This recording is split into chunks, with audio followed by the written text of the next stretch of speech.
The Ghost in Beige, the $70 million silent flight of vengeance, attention, destiny seekers. Imagine for a moment that life doesn't just slam a door on you, it delivers a punch to the face. Like and subscribe right now because this story is about more than just a plane. It's about the quiet strength, the hidden pain, and the incredible resurrection that blooms when no one is watching. What would you do if the person who swore to love you erased you from their existence, laughed at your dreams, and left you with the ashes of what was once yours? Would you surrender, or would you light a flame so intense the whole world would have to look? Prepare for a takeoff that will leave you breathless. Hit the notification bell to witness the ultimate corporate karma. The Invisible Woman. She was invisible. To her ex-husband, Dr. Eleanor Vance was just a ghost in a practical cardigan, a relic of a life he'd upgraded from. He stood in the sterile luxury of the Boston Executive FBO VIP lounge, laughing at her. He mocked her failure, her discreet existence. He had the new wife, the new company, the new life. Eleanor had a complimentary cup of coffee, but in 10 minutes, the whine of a $70 million jet engine would change everything. The laughter would die in his throat, and he would finally learn who she really was.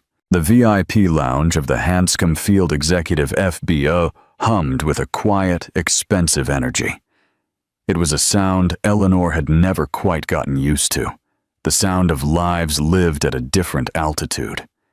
The scent of dark roast coffee and polished mahogany hung in the air, a stark contrast to the small one-bedroom apartment in Cambridge she had called home for the last 18 months.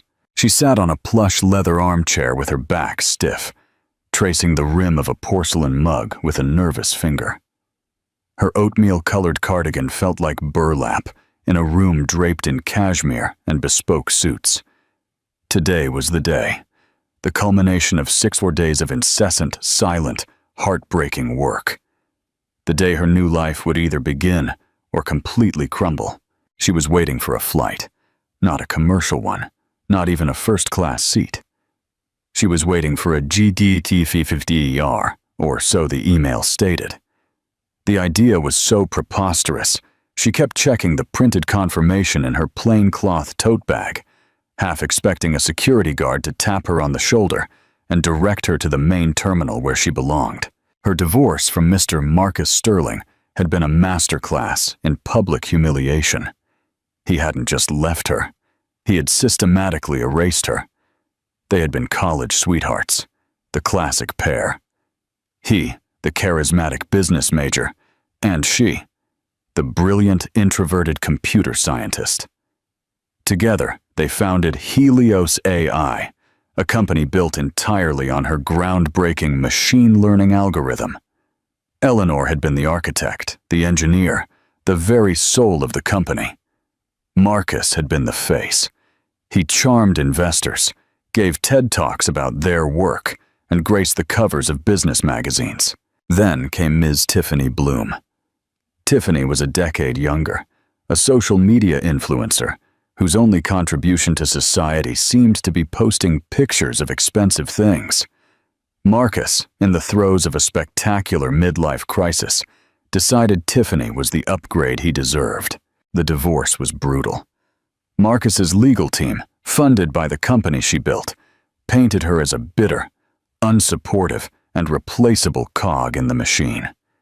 They argued that her algorithm, while clever, was only one piece of the puzzle. The real value, they claimed, lay in Marcus's vision and brand building. In the end, he kept the company, the house in the Hamptons, the art collection, and the network. Eleanor was left with a modest cash settlement and a single, obscure patent she had registered under her maiden name, Vance, an experimental offshoot of her core algorithm that Marcus's lawyers had deemed academically interesting, but commercially useless. They had left it to her out of pity, a crumb from the table. She had spent the last of her savings just to survive, and invested the rest in a rented server and endless nights of coding. That useless patent, it turned out, was not useless at all. It was the key. While Marcus was busy running Helios AI into the ground with flashy, unfocused projects, Eleanor had been in her small apartment, cultivating that single patent into something revolutionary. She had built a new company from the ashes, Phoenix Systems, a name she chose one night fueled by desperation and black coffee.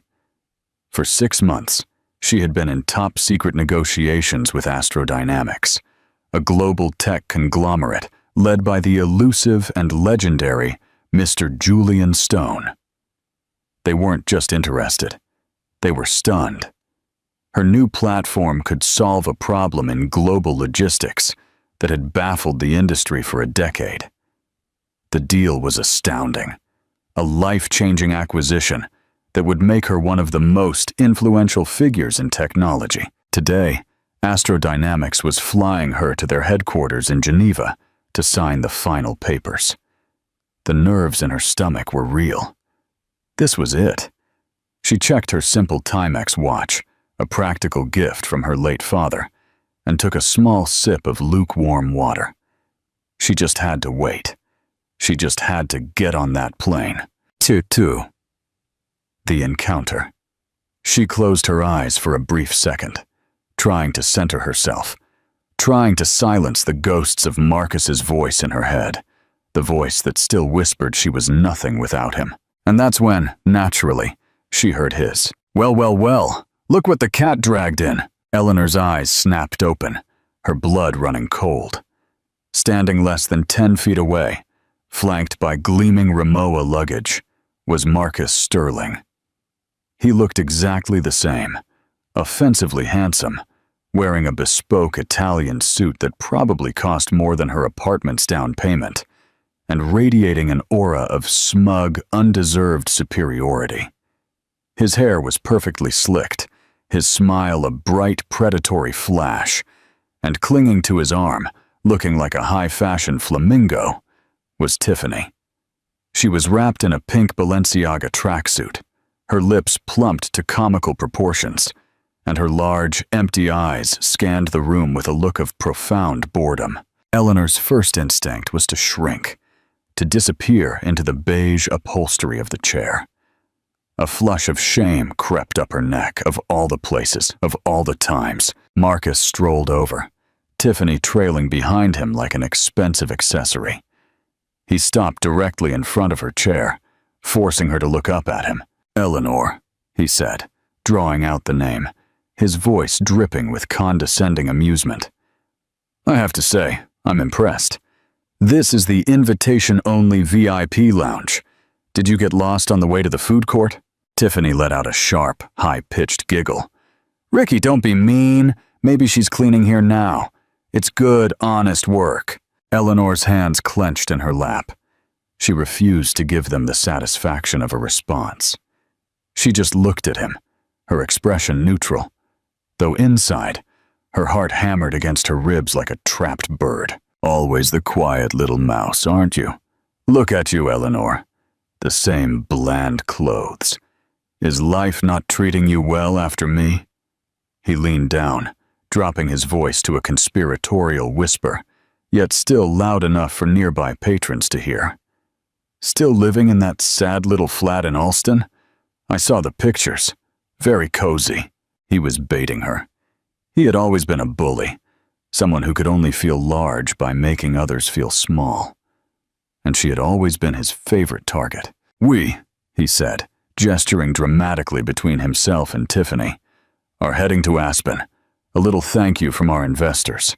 Helios is closing a massive new round of funding. We're about to go stratospheric. You probably read about it. Eleanor hadn't. The only news she followed was the quiet collapse of Helios's stock price. Public records showed the company was hemorrhaging money, burning through the goodwill she had built, and failing to innovate. Marcus was a salesman, not a builder, and he had sold a lemon. She knew from her contacts he was desperately searching for funding, not celebrating it. He was lying. as always. What about you? He pressed, enjoying his performance. What brings you to Hanscom? Meeting a new guy? Finally landed one? Let me guess. Is he a regional sales manager? A dentist? He laughed, a loud, grating sound that made a nearby woman in a Chanel suit look up in annoyance. Seriously, Eleanor, he said, the fake pity in his voice making her cringe. What are you doing here? You look completely out of place. Are you waiting for an Uber? This is not the building for that, darling. He and Tiffany laughed together. It was the sound that had haunted her nightmares, the sound of their shared betrayal. Eleanor looked at her hands, the chipped nail polish on her right index finger from an all-night coding session. She took a deep, steady breath. She had come too far to let him break her. Not here, not at a... She looked up, meeting his gaze evenly. Her voice, when it came, was quiet, but clear as a bell. I'm waiting for a flight, Marcus. Marcus's eyebrows shot up. A flight? On what? A Cessna to Provincetown? You can't even afford a first-class ticket on United anymore, let alone a seat out of Hanscom. Ricky? Tiffany whined, tugging on his arm. Stop talking to her. She's getting her little loser germs on your suit. Let's go get champagne. In a minute, darling, Marcus said, stroking her hand, his eyes still fixed on Eleanor. He couldn't stand that she wasn't crumbling. I'm fascinated. This is like watching a nature documentary. The discarded mate trying to come back to the watering hole. Eleanor stood up. She was 5'5", and Marcus towered over her. But by standing, she reclaimed a small piece of her dignity. She picked up her simple cloth tote bag, her knuckles white.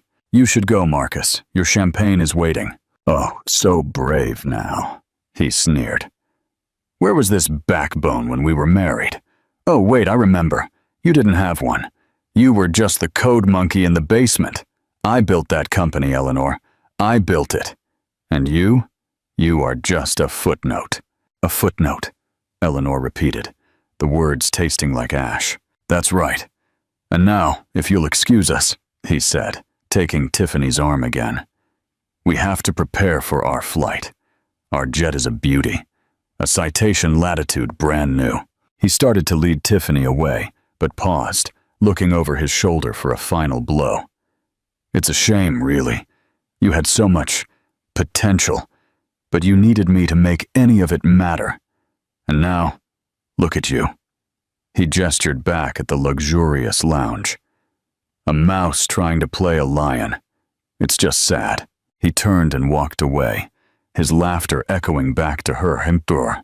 Eleanor sank back into the chair, her legs trembling. The cruelty was so familiar, so precise. He knew exactly where to cut. For one terrifying second, she believed him. She felt small. She felt worthless. She felt like the footnote he had declared she was. 3.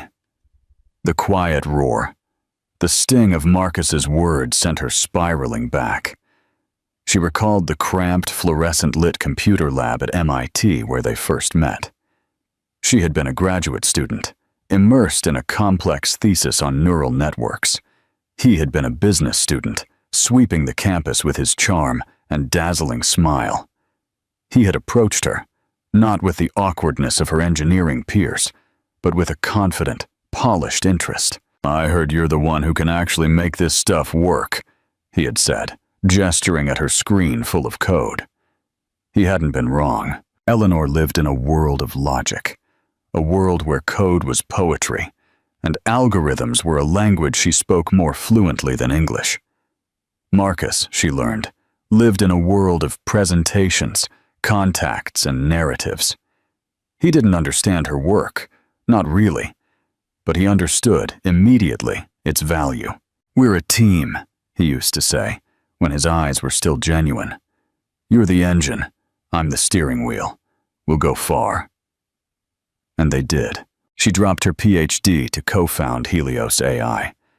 They married in a simple courthouse ceremony. The first 2 years were a blur of sleepless nights, cheap pizza, and the thrill of creation. Eleanor coded, and Marcus presented her algorithm, which could predict consumer behavior with terrifying accuracy. It was their golden goose. They secured funding, and then more funding. The shift in Marcus was gradual, then sudden. The steering wheel began to believe he was the whole car. He began to refer to her work as our work, then my work. He was the one on stage, the one giving interviews. Eleanor, who hated the spotlight, was content to remain in the background, to build, to solve. She was the CTO, but in board meetings, Marcus would often cut her off. "Eleanor's getting into the weeds," he'd laugh. "Let me give you the big picture." He convinced her to put most of their joint assets into Helios AI stock, all under a complex holding partnership that he controlled. "It's smarter for tax purposes," he had assured her. She, who could model quantum data, found herself bewildered by the corporate legal jargon and trusted him. It was a devastating mistake. The patent she had retained was a fluke. It was for a side project, an idea she'd had about using her AI for predictive logistics instead of human behavior. She had filed it herself one weekend, paying the small fee with her personal credit card. She had told Marcus about it, and he had dismissed it. Logistics? Boring. Stick to what makes money, Elle. Stick to what we know. Then came the first signs of his infidelity. The late nights he couldn't explain. The scent of a perfume that wasn't hers. The sudden obsessive focus on his appearance. When she finally confronted him, finding a hotel receipt in his suit pocket, he didn't even have the decency to look ashamed. "It just happened, Eleanor," he had said, speaking as if about the weather. "Tiffany, she understands the pressure I'm under. She supports my vision." "And I don't?" Eleanor had whispered, feeling the floor open beneath her feet. "I wrote the vision, Marcus." "You wrote the code," he had snapped back, the mask of the charming husband falling away to reveal the cold, ruthless man beneath. "The code is replaceable. I am not. You are holding me back, Eleanor. You are a drag." The divorce was his final, brutal masterpiece. His lawyers, the best money could buy, systematically dismantled her contributions. They produced emails where Marcus directed her research. He had only forwarded articles. They highlighted her lack of public appearances as proof of her minor role. She was portrayed as a disgruntled employee, not a co-founder. When it came to the useless patent, Marcus's lawyer had literally scoffed in the deposition. "Ms. Hayes is welcome to her little academic project. We, on the other hand, will keep the multi-million-dollar company." Heartbroken and financially depleted by her own legal fees, Eleanor had no more fight left.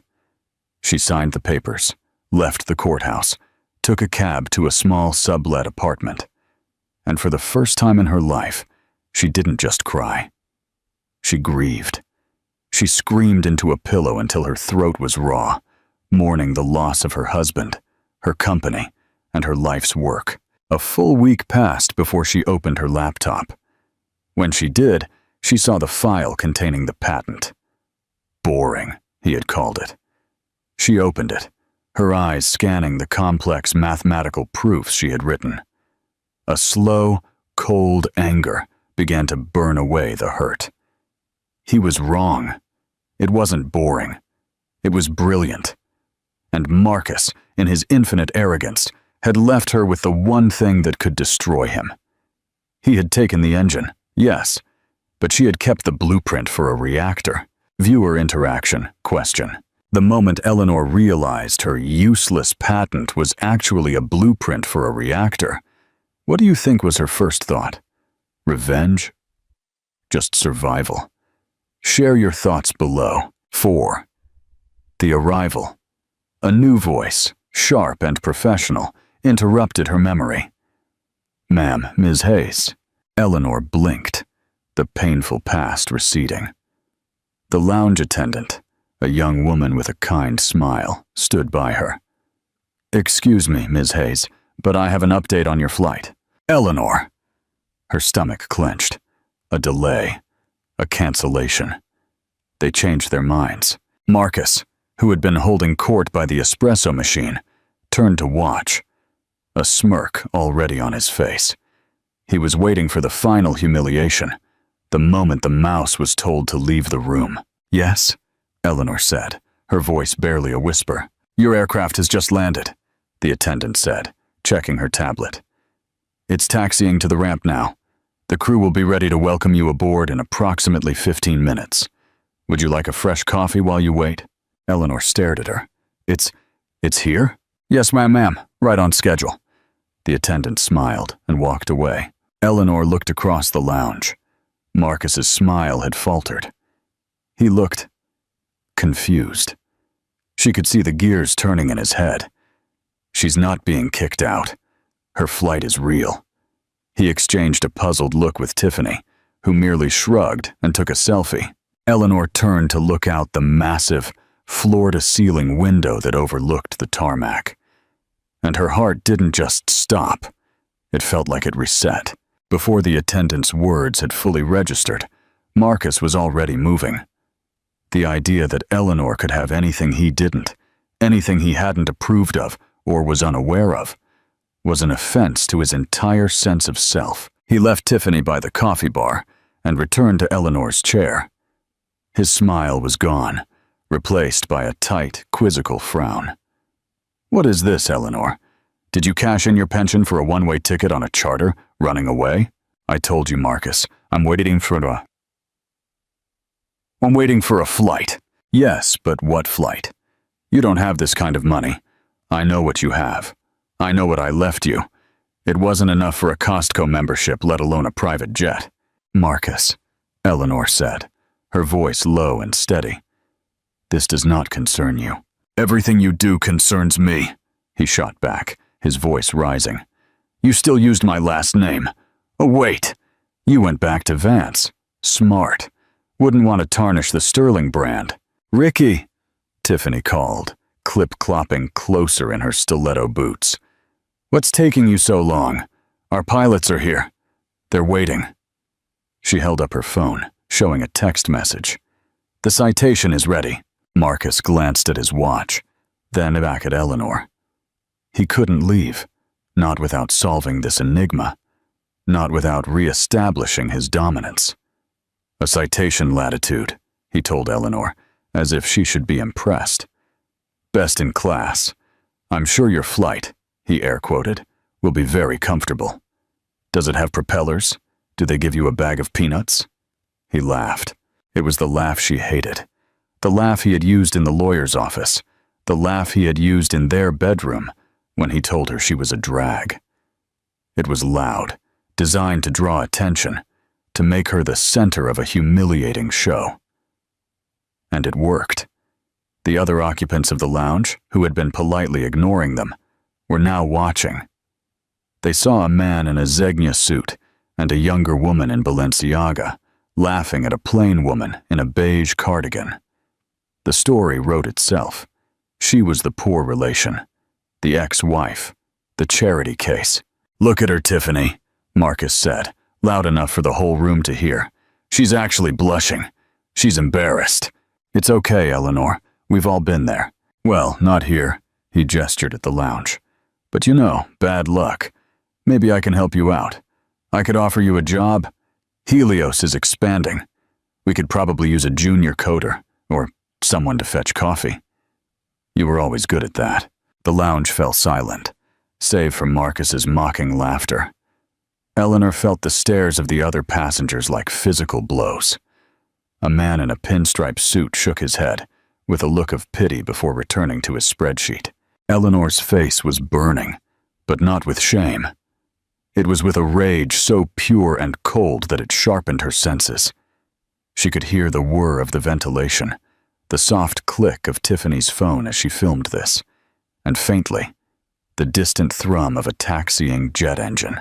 She stood up again, her spine as straight as a steel rod.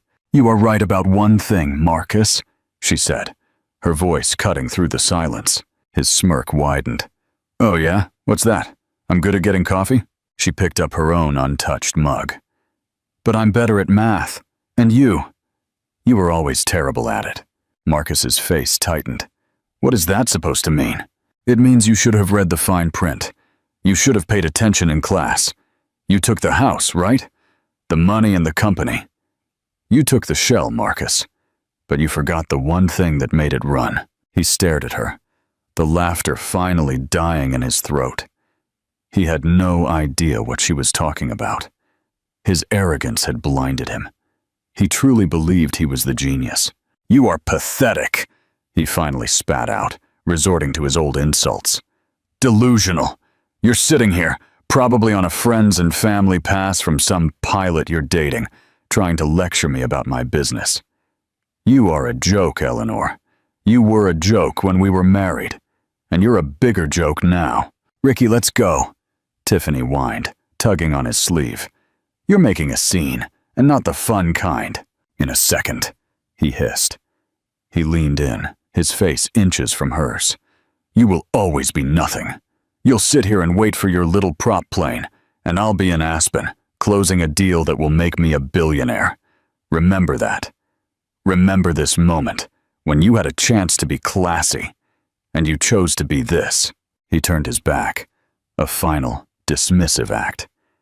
He and Tiffany started walking toward the glass doors leading to the tarmac, their luggage silently gliding behind them. Eleanor just stood there. She watched him go. She felt the eyes of the room on her. She was, in that moment, exactly what he had called her. The laughing stock. She closed her eyes and counted to 5, focusing on the sound of the approaching jet. It was closer now. Much closer. The $70 million verdict, the journey from her apartment floor to this FBO lounge, had been a brutal climb. After the divorce, Eleanor hadn't just lost her company. She had lost her identity. For weeks, all she had done was dissect her useless patent. Marcus's contempt for it had been his biggest blunder. He saw logistics, trucks, ships, warehouses. Eleanor saw a complex, dynamic system of predictive data, a problem far more challenging and valuable than predicting what brand of soft drink someone might buy. She had built Phoenix systems from scratch. Her office was a second-hand desk tucked into the corner of her studio apartment. Her boardroom was a local cafe with free Wi-Fi in Boston's North End. She lived on instant noodles and the small, shrinking divorce payout. Every line of code was written with a desperate, burning intensity. When the platform was stable, she didn't seek VC capital. She didn't pitch to cocky kids in hoodies. She used her last $1,000 to hire a patent lawyer and secure her new IP. Then, she drafted a single, perfect email. She didn't send it to a venture capitalist. She sent it to the personal, encrypted inbox of Julian Stone, the reclusive, visionary CEO of Astrodynamics. Stone was a legend, a man who had built a global empire on technology that actually worked, not just on hype. He was known as a ruthless but fair operator who loathed the visionary salesman type Marcus pretended to be. Eleanor didn't expect a reply. It was a shot in the dark, a final desperate flare. The response came 6 hours later. My office. Zurich. Tomorrow. Astrodynamics sent a car. They flew her, in Economy Plus, to Switzerland. She walked into a boardroom overlooking the Alps, hands trembling, clutching her laptop. Julian Stone was not a young man. He was in his 60s, with sharp, intelligent eyes that seemed to see right through her. She simply opened her laptop and ran the demo. She showed him how her AI, Phoenix, could analyze global shipping routes, weather patterns, manufacturing chains, and political instability in real time, predicting and rerouting supply chains with 99.8% efficiency. It was a program that could save a company like Astrodynamics billions. Stone and his team of engineers watched silently for 2 hours. They asked her questions, not about profit margins or marketing, but about her architecture, her data modeling, her predictive decay algorithms. It was the most exciting conversation of her life. At the end, Stone closed her laptop. "Ms. Hayes," he said, his voice gravelly, "you haven't just built a better logistics program. You've solved global transport. What do you want?" "I want to build," she had said, her voice shaking but firm. "I want to see this work. And I want to make sure that Helios AI never profits from a single line of my code again." Stone nodded, a thin smile on his lips. "Helios AI, Delgado's company. Don't worry about them. They are a ghost ship. They have been trying to win our main logistics contract for a year, pitching us the same technology you invented. They just don't know how to make it work without you. They are irrelevant." The negotiations had been swift. Astrodynamics wouldn't just buy her program. They would acquire Phoenix Systems. They would make Eleanor the head of their new global logistics division. The offer was astounding. She wasn't just wealthy. This was generational wealth. This was the power to build, to create, to be secure for the rest of her life. And today was the signing. The flight to Geneva was the final step. Eleanor's thoughts snapped back to the present. Marcus and Tiffany were at the glass doors, chatting with their pilots. Their plane, the Citation Latitude, was parked on the ramp. It was a fine jet, no doubt. Functional. But it was parked right next to the aircraft that had just arrived for her. Eleanor's gaze drifted past the Citation to the machine that had just silenced the tarmac.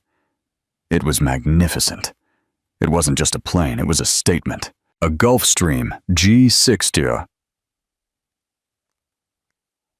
The world's largest, fastest, longest-range business jet. Its fuselage was sleek, pearlescent white. Its twin rear-mounted engines looked like a panther's shoulders. The Astrodynamics logo, a simple, stylized star, was painted elegantly on the tall T-tail. It made the Citation look like a child's toy.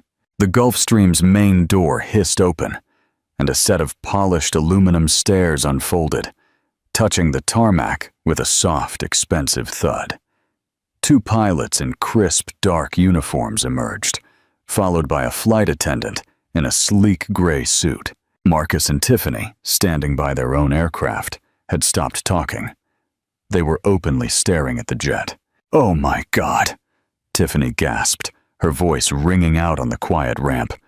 "Who is that for? That's bigger than the one the Beckhams use." Marcus was silent, his face a mask of confusion and envy. He knew planes. He knew exactly what that aircraft represented. It was $70 million worth of power to go anywhere, anytime. It was the preferred transport of billionaires and heads of state. Back in the lounge, the kind-faced attendant walked up to Eleanor again. "Ms. Hayes, your party is here to escort you." Eleanor turned, tracing the entrance from the reception area. There was a man she recognized. Julian Stone's chief of staff, a formidable German man named Mr. Richter. He was dressed in a dark, perfectly tailored suit, his expression polite but intense. "Ms. Hayes," he said, offering a small, correct bow. "A pleasure. Mr. Stone sends his apologies. He was delayed in Singapore. He will receive you directly in Geneva. We are ready for you, if you are." "Thank you, Mr. Richter. I am ready," Eleanor said. She picked up her plain cloth tote bag. Mr. Richter gestured toward the glass doors leading to the tarmac. "After you."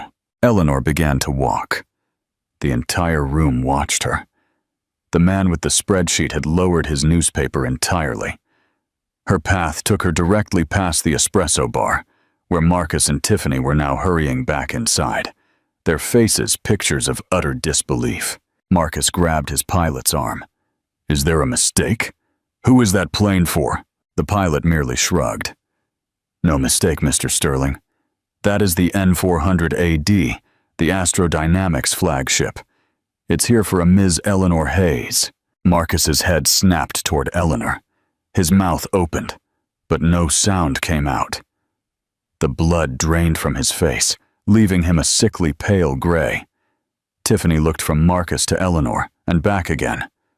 Eleanor, Hayes, her? Ricky, what is going on? That is not possible. She is a nobody. Eleanor did not break stride. She walked past the espresso bar, past the staring receptionists, and toward the door. Mr. Richter held it open for her. As she passed through, she was now only feet from Marcus. He was trembling, his arrogant composure utterly shattered. Eleanor, he stammered, his voice a hoarse whisper. Eleanor, what is this? Is this a joke? Who are you with? What did you do? Eleanor paused, her hand on the door. She looked at him, not with anger, not with pity. She looked at him with the cold, distant gaze of a scientist observing a failed experiment. I told you, Marcus. You were always terrible at math. You thought you had the whole equation. You took Helios. You kept the brand. You kept the offices. But the algorithm that made it run, my algorithm, it had a fail-safe, Marcus. A back door I built just in case. The one you and your expensive lawyers never found. Marcus's eyes widened with dawning horror. What? What did you do? I did nothing, Eleanor said calmly. The code simply expired. The core logic was designed to decay and become obsolete after 2 years without my maintenance key. That was, let me see. She tapped her chin with a finger. About 6 months ago, right when your stock started to plummet, right when Astrodynamics pulled their contract bid from you. They don't like investing in ghost ships. She had just used Stone's own words. The realization hit Marcus like a physical blow. It wasn't just that she had succeeded. It was that she was the reason he was failing. His company wasn't just struggling. It was an empty shell, and she held the key. He wasn't on his way to Aspen for a new round of funding. He was here, on a chartered citation, to beg a minor investor for a bridge loan just to make payroll. And he was about to be denied. He was ruined, and she had done it. You bitch! He gasped, his voice thick with pure, impotent hatred. Tiffany only stared, her mouth agape. But Eleanor did not dignify his insult with a reply. She simply stepped away from him, slinging her cloth tote bag over her shoulder. Mr. Richter, she said, I would like to leave now. I have a signing to attend. Of course, Ms. Hayes. This way. Mr. Richter ushered her toward the door. The cool November air hit her face. It smelled of kerosene and freedom. Eleanor stepped onto the tarmac. The ground under her feet felt solid. The whine of the GDKTER's auxiliary power unit was the most beautiful sound she had ever heard. It was the sound of her future. She walked across the tarmac, Mr. Richter at her side. The flight attendant waited at the foot of the stairs, smiling. Welcome aboard, Ms. Hayes. We have your preferred tea, the Silver Needle, and the brief for your flight to Geneva. Thank you, Eleanor said, her voice firm. She placed her foot on the first step. Behind her, she heard a commotion. Eleanor, wait! You can't! Marcus had burst through the lounge doors, running onto the tarmac, his $50 shoes slipping on the painted lines. Tiffany was right behind him, shrieking his name. An FBO security guard was already moving to intercept him. Eleanor, please! He yelled, his voice cracking with desperation. We can fix this. We can be partners again. I'll get rid of her. We can have it back, like it was before. I need you. The last 3 words hung in the air. A pathetic, raw confession. He needed her. He always had. He just hadn't known it until this very second. Eleanor paused on the steps. She turned, looking at the man who had shattered her life. He was a mess. His perfect hair was mussed. His face was streaked and terrified. The security guard had him by the arm, but he was still straining to reach her. She looked at him.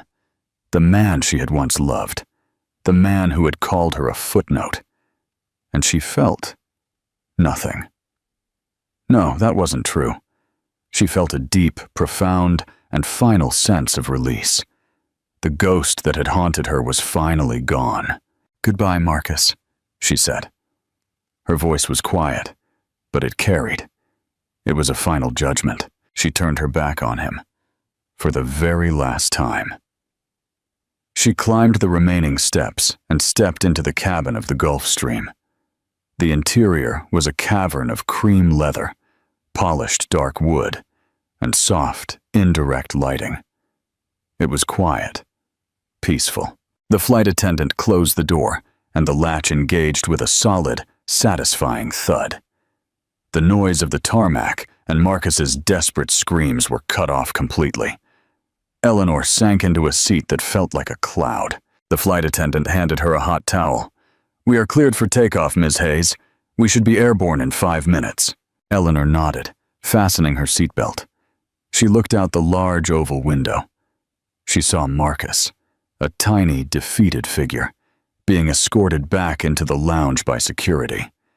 She saw Tiffany, standing motionless by the citation, her hands over her mouth. Then, the massive Rolls-Royce engines of the G650ER roared to life. The jet began to move, gliding smoothly away from the FBO. It taxied to the runway, paused a moment, and then, with a powerful, breathtaking roar, it accelerated.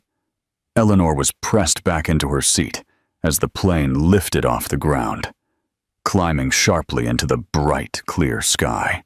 She watched as Hanscom, then the city of Boston, and then the entire messy, painful chapter of her past shrank beneath her, dissolving into the clouds. She was flying to Geneva. She was flying to her future. And she was, finally, free. 6. Director Hayes. Meaningful ending. The Gulfstream G650ER ascended. It was a silent, relentless push against gravity, a smooth, vibration-free transition from Earth to the stratosphere. Eleanor was held, gently, by the luxurious cream leather, a sensation so different from the loud, rattling struggle of a commercial jet. Beneath her, the patchwork of Boston dissolved into a blur. Then, it was obscured by an impeccable white blanket of clouds. The sun, bright and unfiltered at 41,000 feet, filled the cabin with clean, antiseptic light. For the first 10 minutes, she didn't move. She just stared out the window, her heart rate slowly returning to normal. The image of Marcus's face, pale, terrified, and distorted by his own desperate cries, was etched in her memory. She had expected to feel a surge of triumphant joy, a dizzying, vengeful pleasure. Instead, she felt calm. It was the deep, resonant silence of a heavy vault door closing shut on a prison cell, a cell she hadn't even realized she was in. "Ms. Hayes?" Eleanor turned. The flight attendant, a graceful woman with a soft Nordic accent, was smiling at her. "May I get you a drink? We have a chilled Dom Perignon 2008, or I can prepare that silver needle tea you requested." Eleanor looked down at her practical, worn beige cardigan, the plain cloth tote bag at her feet. "The tea would be lovely. Thank you, Kirsten," she said, reading the name on the flight attendant's badge. A moment later, Mr. Richter emerged from the forward cabin, holding a sleek leather folder. He took the seat opposite her. He was not a man for small talk. "A good departure," he stated, placing the folder on the polished table between them. "Mr. Stone asked me to brief you en route. He felt it was best you arrive prepared." "Prepared for what, exactly?" Eleanor asked, accepting the delicate porcelain cup of tea from Kirsten. "For the magnitude of your new operation," Richter said. He tapped the folder. "This is not a simple acquisition, Ms. Hayes. This is a corporate restructuring. Astrodynamics is not just buying Phoenix Systems. We are building our entire global logistics division around it. And around you." He opened the folder. The first page was an organizational chart. At the very top, in a simple, bold box, was Julian Stone. Directly beneath him was a new corresponding box, Astra Global Dynamics, AGD, and within that box, one name, Eleanor Hayes, Director. Eleanor felt her breath catch. This was not a mid-management position. This was not a team lead role. The chart showed nearly 400 employees across 3 continents, in Hamburg, Singapore, and Los Angeles, who would, as of 9 a.m. tomorrow, report to her. "This is," she began, her mind racing.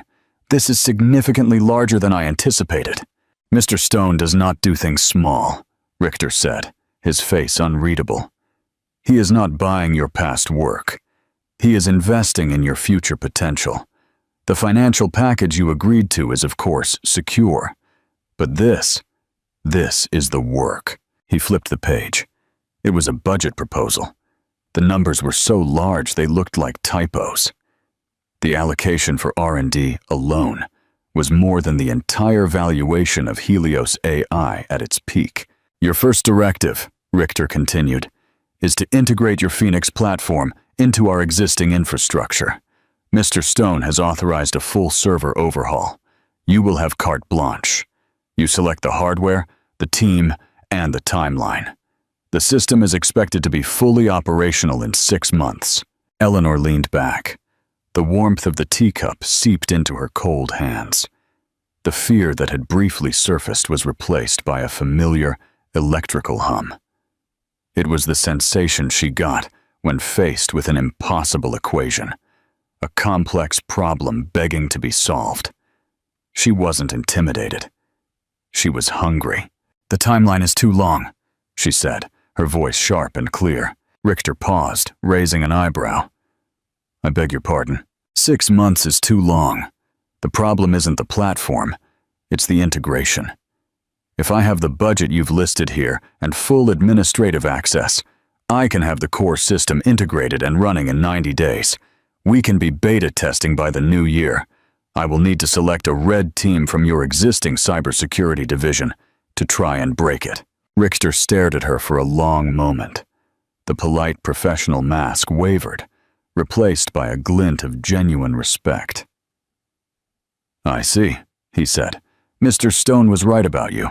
And the team," Eleanor continued, flipping through the staff dossiers. "These division heads in Hamburg and Singapore, their logistics expertise is based on old models. They will resist. I need to fly to Hamburg first, then Singapore. I need to be on the ground with my engineers. A video call won't suffice." "Mr. Stone anticipated that too," Richter said, a thin smile on his lips. "The G650ER is at your disposal, Director. Your travel schedule will be managed by my office, Director."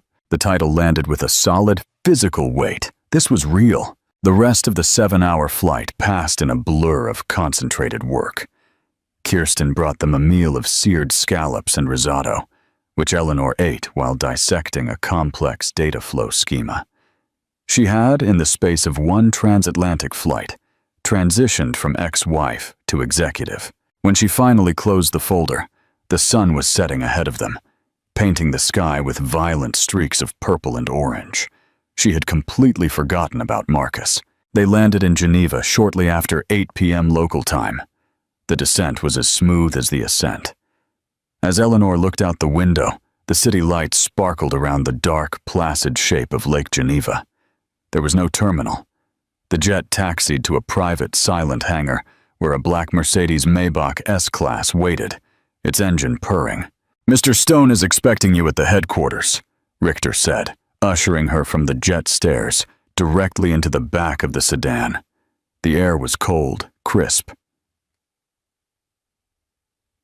and smelled of pine. The drive was silent. Eleanor watched the pristine, ancient city flash by. In the seatback pocket, a tablet displayed international news. A headline from the Financial Times caught her eye. "Helios AI stock in freefall as CEO Sterling faces confidence crisis." She tapped it. The article was brief and brutal. The stock had suspended trading after plunging 68% in a single day. Rumors of a catastrophic system failure, coupled with the loss of a major potential contract, whispered to be with the Astrodynamics conglomerate, had tanked the company's value. Analysts raised long-dormant questions about the company's core IP, which many believed was tied to co-founder Eleanor Hayes, who left the company years ago. CEO Marcus Sterling was unavailable for comment. Eleanor turned the tablet off. It was done. The equation was balanced. There was no joy, only a quiet, logical finality. Lumen, the Astrodynamics headquarters, was a dark glass and steel blade rising from the lake shore. It was a building that radiated power. They were escorted, not to a waiting room, but directly to the penthouse floor. The office was vast, a minimalist expanse of stone and glass overlooking the entire city. Julian Stone rose from behind a massive, empty desk. He was, as she remembered, imposing. He wore a simple black turtleneck and gray slacks, but he dominated the room. "Ms. Hayes," he said, his voice a low rumble. "Good flight." "Productive," Eleanor said, shaking his extended hand. His grip was firm. "So, Richter tells me you think you can beat our timeline by 3 months." "I know I can," she replied. "Good," Stone said. He gestured to the desk. A single, thick document and a pen were laid out. "Our lawyers are present, but I find them tedious. I will summarize. This document grants you total control of the Astra Global Dynamics division. Your compensation is as agreed. Your budget is as listed. Your authority is surpassed only by mine. You will succeed or fail entirely on your own merits. I do not tolerate excuses, and I do not reward failure. I do, however, reward results. Do we have an understanding?" This was a world away from Marcus, with his empty charm, his stolen credit, his promises of vision. This was an austere, cold, and exhilarating meritocracy. "A perfect understanding, Mr. Stone," Eleanor said. She picked up the pen. It was heavy, made of cold black metal. She found the signature line. Eleanor Hayes. She signed her name, her handwriting, once small and precise, now looking bold. The ink flowed thick and dark onto the heavy paper. "Excellent," Stone said. He did not smile. He simply nodded. The deal was closed. His intercom buzzed. "Richter, take Director Hayes to her residence. Have our tailor meet her there in the morning, and clear my schedule for 0900. I want to be in her first briefing." "Yes, sir," Richter said. He turned to Eleanor. "This way, Director." As Eleanor followed him, she paused at the doorway, catching her reflection in the dark glass. She saw a woman in a practical, worn beige cardigan, hair pulled back in a simple ponytail, face pale from exhaustion. But her eyes were different. They were sharp, focused, and utterly devoid of fear. Stone spoke one last time, without turning around. "Oh, and Director Hayes." "Yes, Mr. Stone. That cardigan. Burn it. You are not a footnote. You are the one writing the book." Eleanor nodded. A small, sharp smile touched her lips for the first time. "Consider it done." She walked out of the office. The heavy doors closed behind her. Not on a new life, but on a life she had finally, completely, reclaimed for herself. The work was just beginning. The story of Eleanor is not just about the jet. It's about the silence, the silent work, the silent pain, and the silent strength that builds when no one is watching. She proved that success is not about the noise you make or the credit you take. It's about the foundation you build. The world and the people in it can try to tell you that you are a footnote. They can laugh at you from their small jets. But the future belongs to those who, like Eleanor, have the courage to build their own wings. Now it's your turn, audience. 1. What did you think of Eleanor's ultimate revenge? Do you believe in this kind of karma, where true talent and hard work finally win? 2.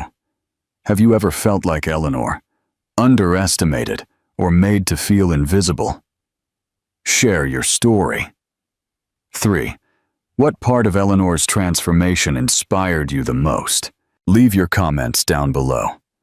If you enjoyed this story of justice and resilience, please share this video with someone who needs to hear it. And don't forget to subscribe for more stories that will make you believe anything is possible.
Attention.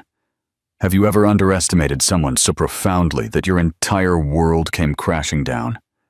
Prepare yourself for the story of Garrett Vance, a man who believed he had it all: power, wealth, and a decorative wife. What he didn't know was that the woman sitting across from him every morning, the one he so casually dismissed, was about to unleash a storm that would sweep away his life. This isn't just a tale of revenge. It's a symphony of poetic justice that will leave you breathless. Garrett Thorne adjusted his $1,000 tie, a predator assessing his domain. The polished mahogany of the boardroom table reflected his confident smirk. Beside him, his beautiful, ambitious protégé, Sienna Cross, gave his hand a subtle squeeze beneath the table. This sitting was his launch pad. He was about to present his 5-year growth strategy to the mysterious new CEO of their parent company, Apex Strategies. A promotion to senior vice president was practically in his pocket. He just had to impress a corporate titan he'd never met. He leaned toward his rival, Rami Saeed, whispering with a smug chuckle, "I wish my wife could see this. She thinks my biggest decision of the day is what to cater for a luncheon. Little did he know, the most important decision of his day had already been made by the very woman he so casually scorned. The boardroom doors were about to open, and his entire world was about to burn to the ground. The golden cage.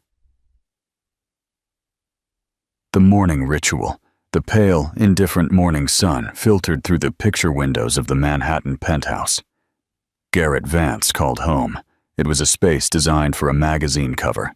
All sharp lines, subdued colors, and cold, impersonal art. It was a testament to success, a monument to ambition, and as sterile as an operating room. Garrett stood before a full-length mirror, knotting a silk tie the color of spilled wine. Every movement was precise, practiced, a reflection of a man who believed he had total control of his universe. "Eleanor, have you seen my silver cufflinks? The ones from the Geneva trip?" he asked, his voice echoing slightly in the cavernous living space. He didn't turn around. He simply watched his own reflection, admiring the cut of his Italian suit. From the kitchen, a space of gleaming stainless steel and marble that rarely saw any actual cooking, appeared Eleanor Hayes. She wore simple gray yoga pants and a worn cotton t-shirt, her dark hair pulled back into a loose ponytail, and her face devoid of makeup. To a stranger, she was the picture of a subdued, comfortable homemaker. To Garrett, she was part of the decor. He had long ago stopped noticing her. "They're in your travel kit, on the dresser, where they always are," she said, her voice even and calm. She held a mug of black coffee, steam curling around her fingers. Garrett grunted, finding them exactly where she had said. "Right. Big day today. The final presentation to the new CEO of Apex." He snapped the cufflinks on. The metallic click punctuated the silence. "This is it, Ellie. The step into the C-suite. Everything I've been working for." "I'm sure you'll be wonderful, Garrett," she replied, taking a slow sip of her coffee. There was no emotion in her voice, just a quiet, observing tone that he found perpetually irritating. It was as if she were watching a play rather than living in the same reality as he was. "You could try to sound a little more excited," he chided, finally turning to look at her. He scanned her appearance with a faint, almost imperceptible frown. "You know this apartment, your charity lunches, the life you have. It's all because of these big days." Eleanor's deep, intelligent blue eyes met his. There was a flicker of something in them, neither anger nor sadness, but something far more complex. It was a look he hadn't been able to decipher in years. "I am aware of what you provide me, Garrett. I've never forgotten." The subtext was lost on him, or perhaps he chose to ignore it. He only saw the modest woman before him, the one who had abandoned her own promising career in software engineering 15 years ago when he'd received his first big promotion. It was his narrative, the one he had polished and perfected. Over time, he had ascended, and she had acquiesced. He had graciously allowed her to retreat to a life of leisure while he battled the titans of industry. "I have to bring Sienna with me," he stated, the affirmation sounding more like a declaration than a request for opinion. She was instrumental in compiling the data for the presentation. It's good exposure for a junior analyst. Eleanor's expression didn't change. She just nodded slowly. Sienna Cross, the blonde from the marketing department, the one you mentored at the Aspen Company retreat. Garrett felt a brief, unpleasant jolt. He hadn't realized Eleanor paid such close attention. "Yes, that's the one. She's brilliant, eager to learn." He conveniently omitted that Sienna was 26, adored the ground he walked on,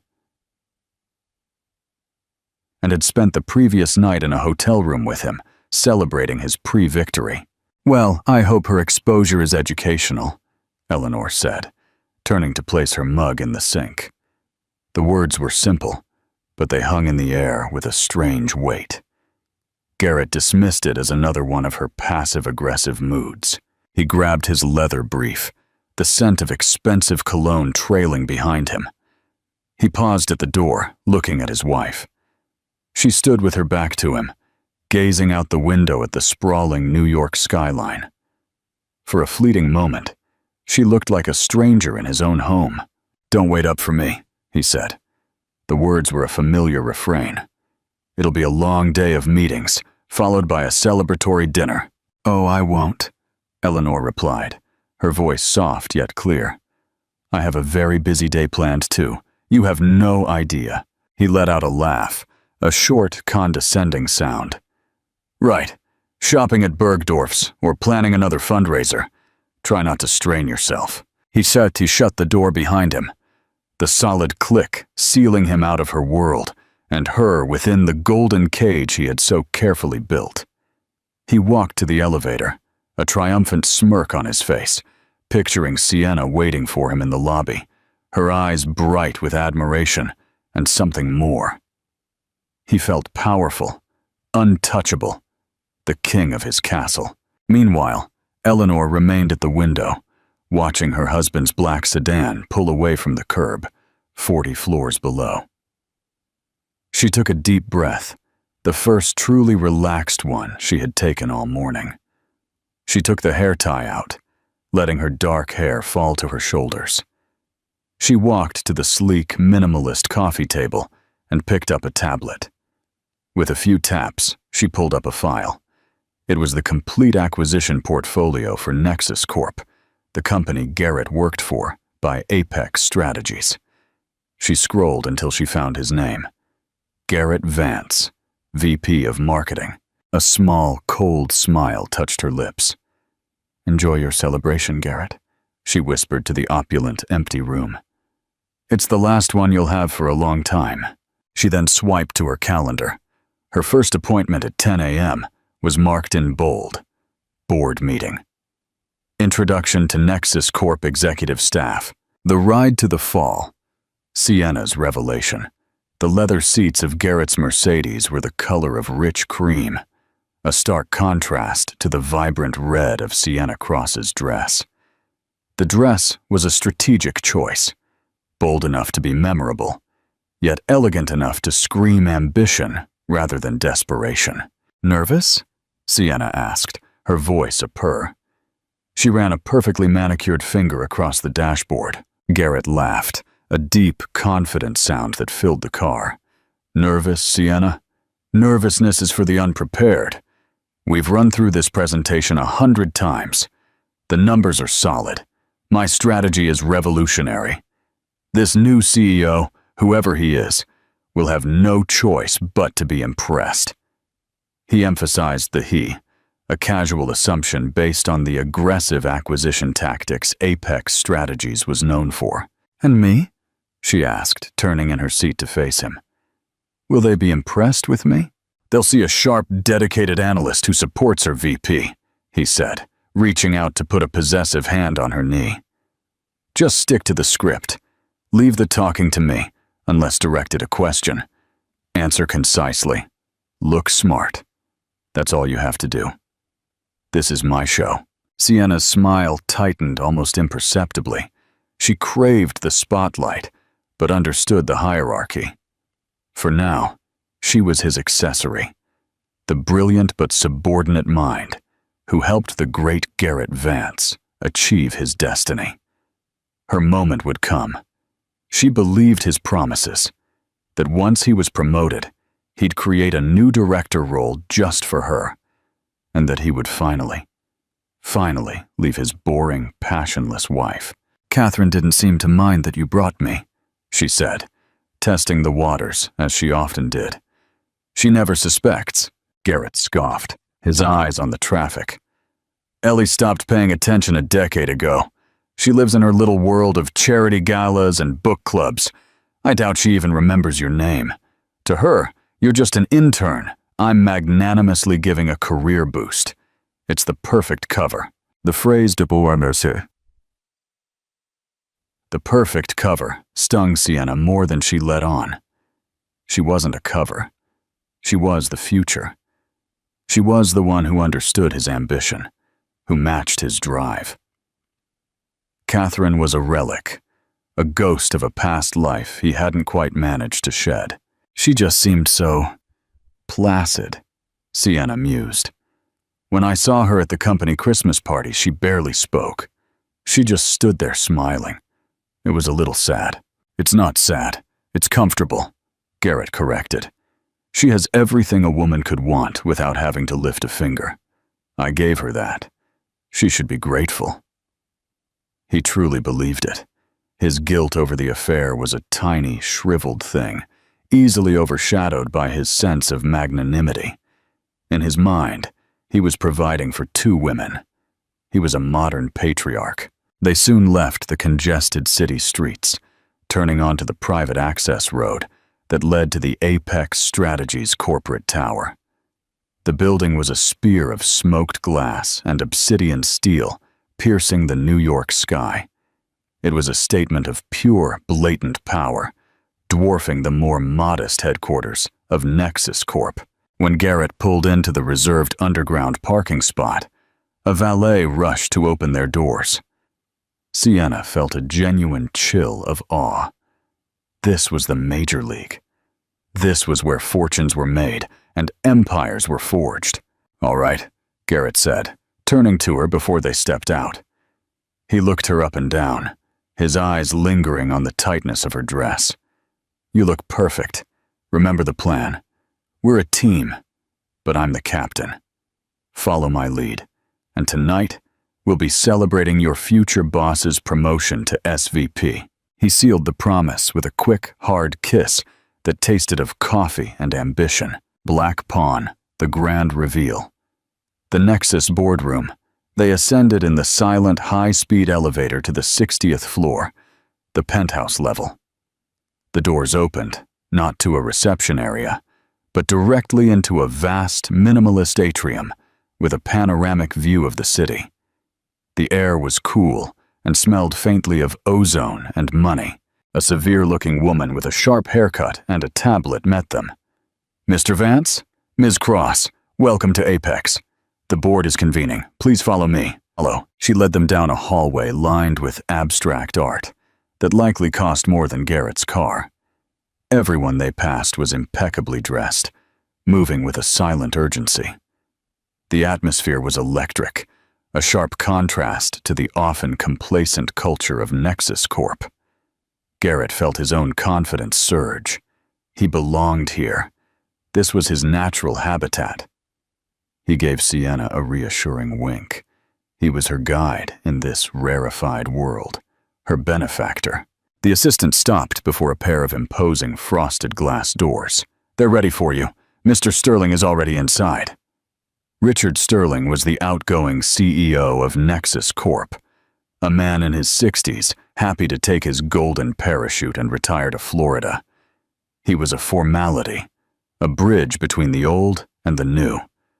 The real power, the person Garrett had to conquer, awaited behind those doors. Garrett smoothed his suit jacket, took a deep breath, and pushed the door open, stepping into the brightest, most intimidating boardroom he had ever seen. The Apex Strategies boardroom was less a room and more a theater for corporate warfare.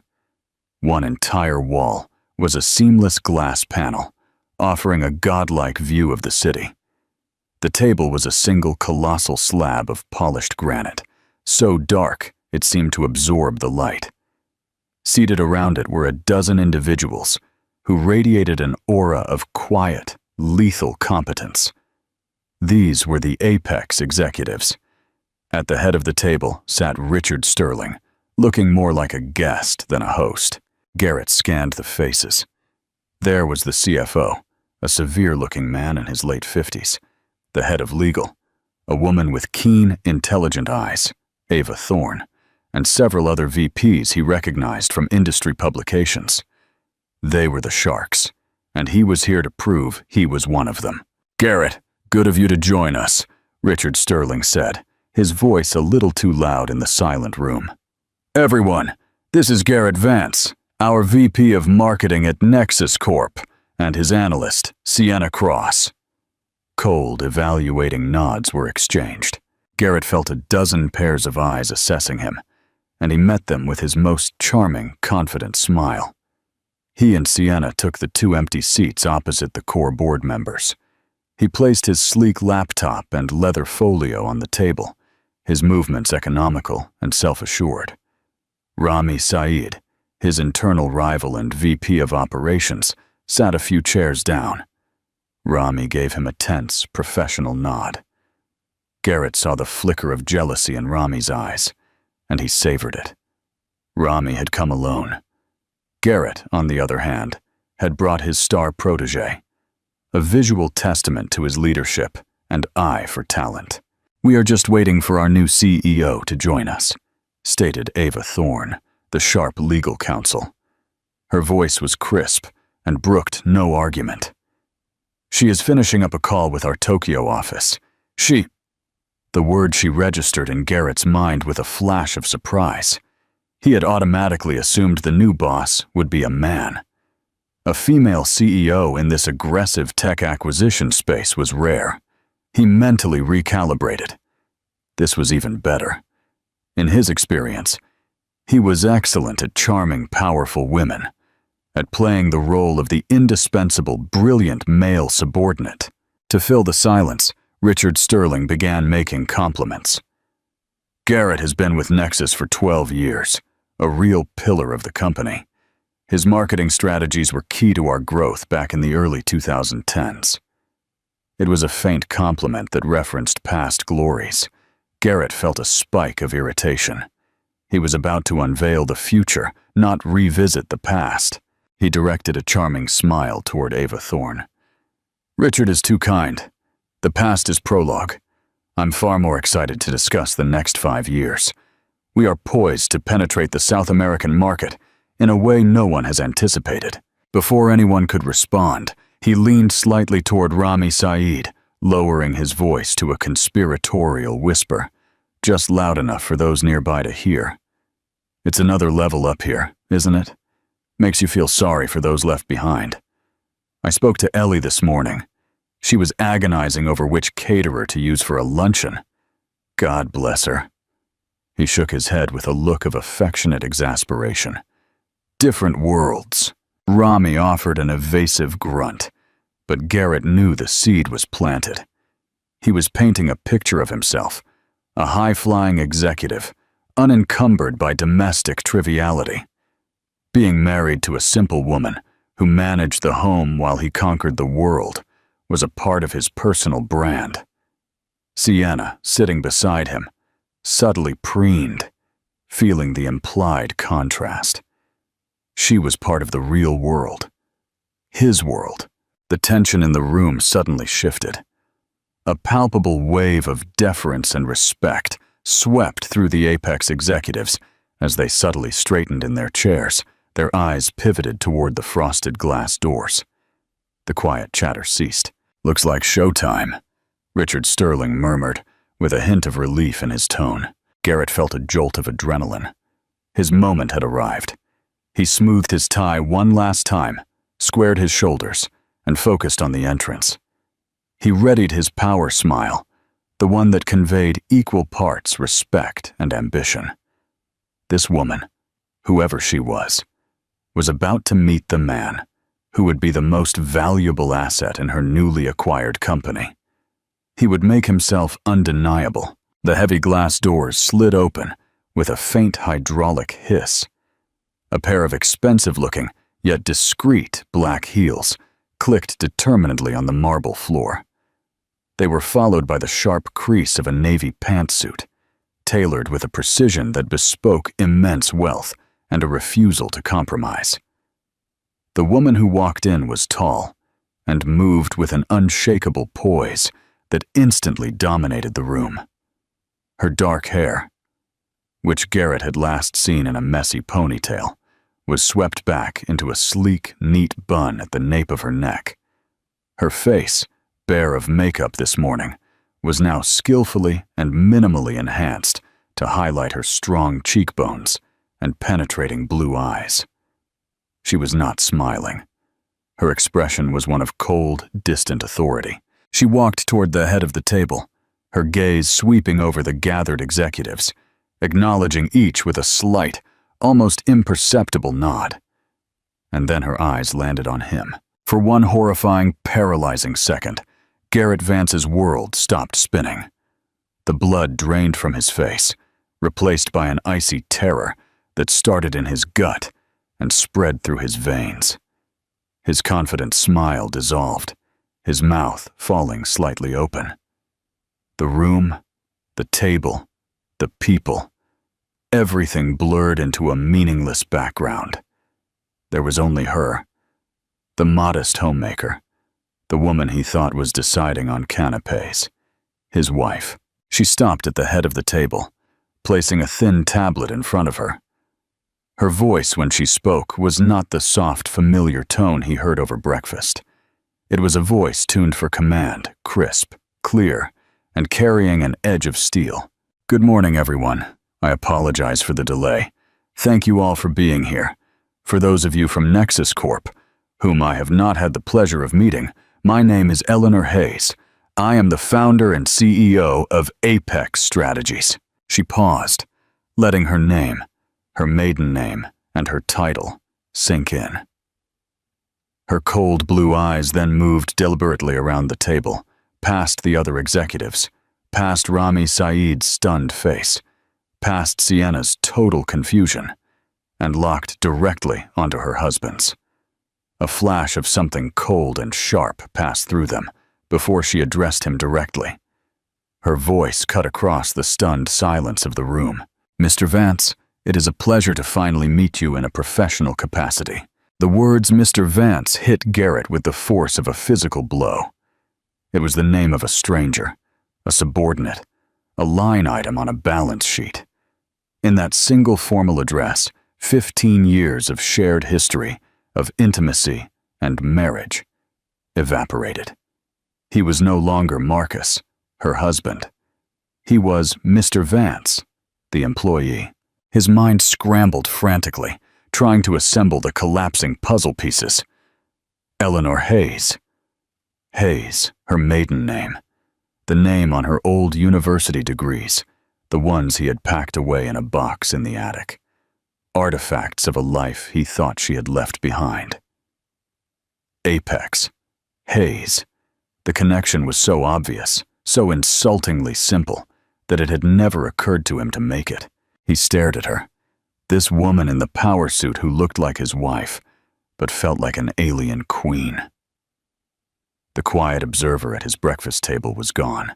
In her place was a formidable executive who held his entire future in the palm of her hand. The condescending joke he'd made to Rami Saeed moments earlier replayed in his head. Every word an injury, self-inflicted. The humiliation was a physical sensation, a hot blush that crept up his neck and burned his ears. Next to him, Sienna was a statue of confusion. She looked from Eleanor to Garrett and back again, her brow furrowed.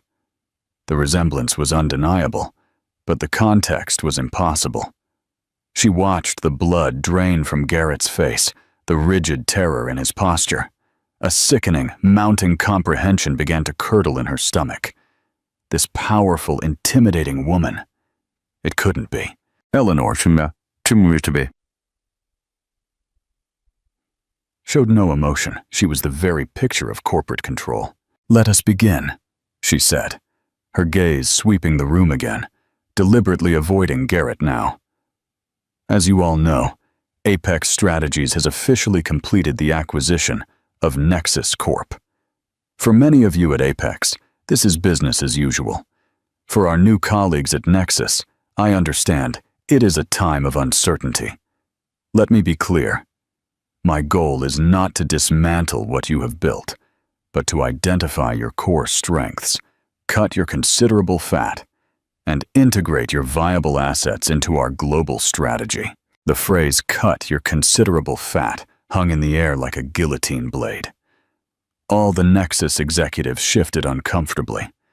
Garrett felt a cold sweat break out on his forehead. "I have spent the last 6 weeks conducting an exhaustive analysis of every department," Eleanor continued, tapping her tablet. A huge screen behind her lit up with complex charts and data streams. Finance, operations, R&D, and marketing.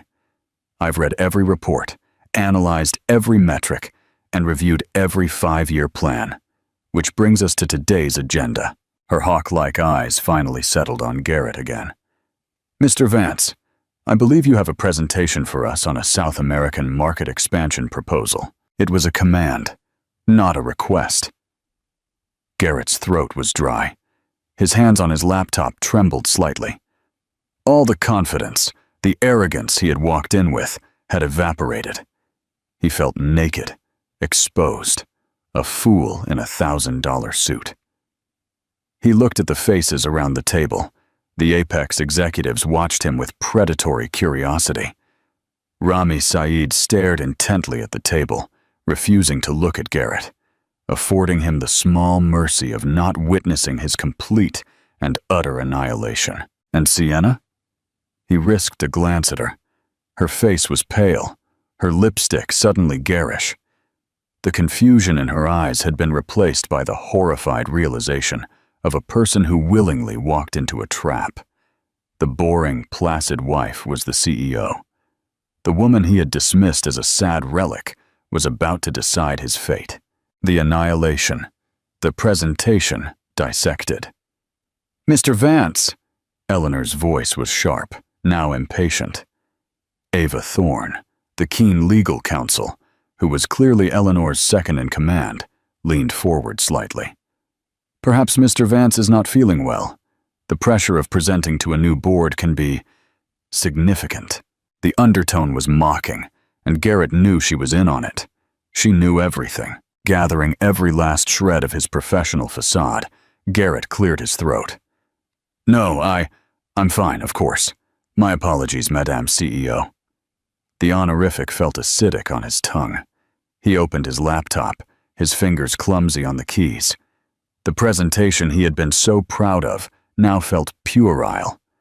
A child's crayon drawing submitted to a master artist. He clicked the file open. The title slide, Nexus Corp Conquering New Frontiers, created by Sienna, appeared on the main screen. It felt like a joke. He was the one who had been conquered. Please, Eleanor said, gesturing at the screen for him to proceed. Dazzle us. Her voice was laced with an irony so cold, so sharp, it could have cut diamonds. As Garrett opened his mouth to speak, he knew he was no longer fighting merely for a promotion. He was fighting for the last vestiges of his professional life in front of the woman whose life he had so completely and foolishly underestimated. Garrett began to speak. His voice, a strained, hollow version of his usual confident tone. He tried to fall back on the familiar cadence of his pitch, the practiced words and compelling narrative he and Sienna had rehearsed until it came naturally. But the words felt alien in his mouth, the concepts fragile and transparent. Every assertion of projected growth and synergistic opportunity sounded like a desperate lie under Eleanor's unblinking gaze. She let him speak for exactly 7 minutes. He was just at his crescendo point on the market penetration strategy for Brazil, when her voice cut his presentation like a surgeon's scalpel. Mr. Vance, a question. He stopped mid-sentence. Yes, Madame CEO. Eleanor slid a finger across her tablet, and the main screen behind her instantly changed. His meticulously crafted slide was replaced by a dizzying array of spreadsheets and market analysis reports.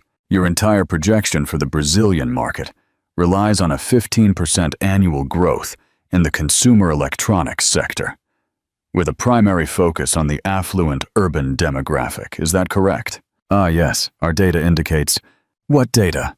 She interrupted, her tone clinical. Because my data, compiled from 3 independent global analysis firms, indicates sector growth has stalled at Fontour for the last 18 months, with a projected ceiling by CIPA for the next 3 years due to recent tariff implementations. Furthermore, the most significant growth is not in the affluent urban sector, which is already saturated, but in the emerging middle class of secondary cities, a demographic your plan entirely ignores. A murmur went through the Apex executives. They were looking at the data on the screen, then back at Garrett, their expressions ranging from disappointment to sheer disdain. Additionally, Eleanor continued, relentless, your proposed distribution and logistics partner, a company called Logistic Azul, is currently under federal investigation for bribery and is on the verge of bankruptcy. Did your due diligence not uncover this? Garrett froze. That was a detail Sienna should have verified. He shot a look of panic in her direction. Sienna looked like she wanted the floor to swallow her whole. Her face was ashen. She was shrinking in her chair, trying to become invisible. We were assured of their stability, Garrett stammered, the excuse sounding pathetic even to his own ears. Assured. Eleanor's eyebrow arched slightly. Apex does not operate on assurances, Mr. Vance. It operates on verifiable facts. Your proposed marketing budget, $50 million for the first year, is not only inflated, but is aimed at the wrong people in the wrong places, using a potentially criminal partner. Other than that, it's a stellar plan. The sarcasm was devastating. Some of the Apex board members could not suppress faint, cruel smiles. Rami Saeed stared fixedly at the table, refusing to look at Garrett, affording him the small mercy of not witnessing his complete and utter annihilation. Eleanor was not finished. She systematically, and without a shred of emotion, dismantled his entire presentation. She questioned his advertising spend, pointing out his media buying plan was based on audience data from 3 years ago.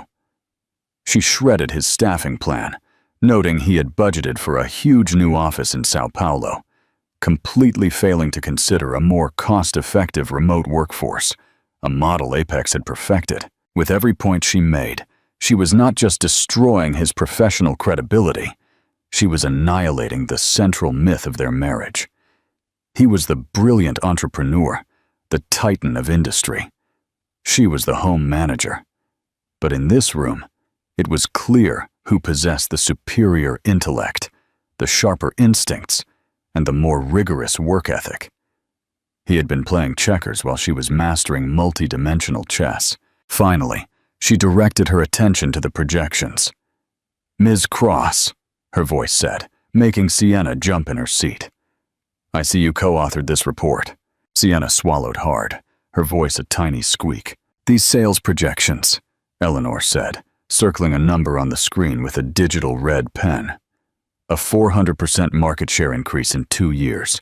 What model did you use to arrive at this figure? It was a proprietary algorithm based on synergistic market capture, Sienna managed, reciting a meaningless buzzword they had concocted to sound impressive. Eleanor's expression remained unreadable.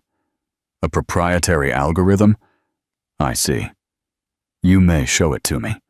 Or is the formula as fictitious as the growth it predicts? Sienna's mouth opened and closed, but no sound came out. She was completely out of her depth.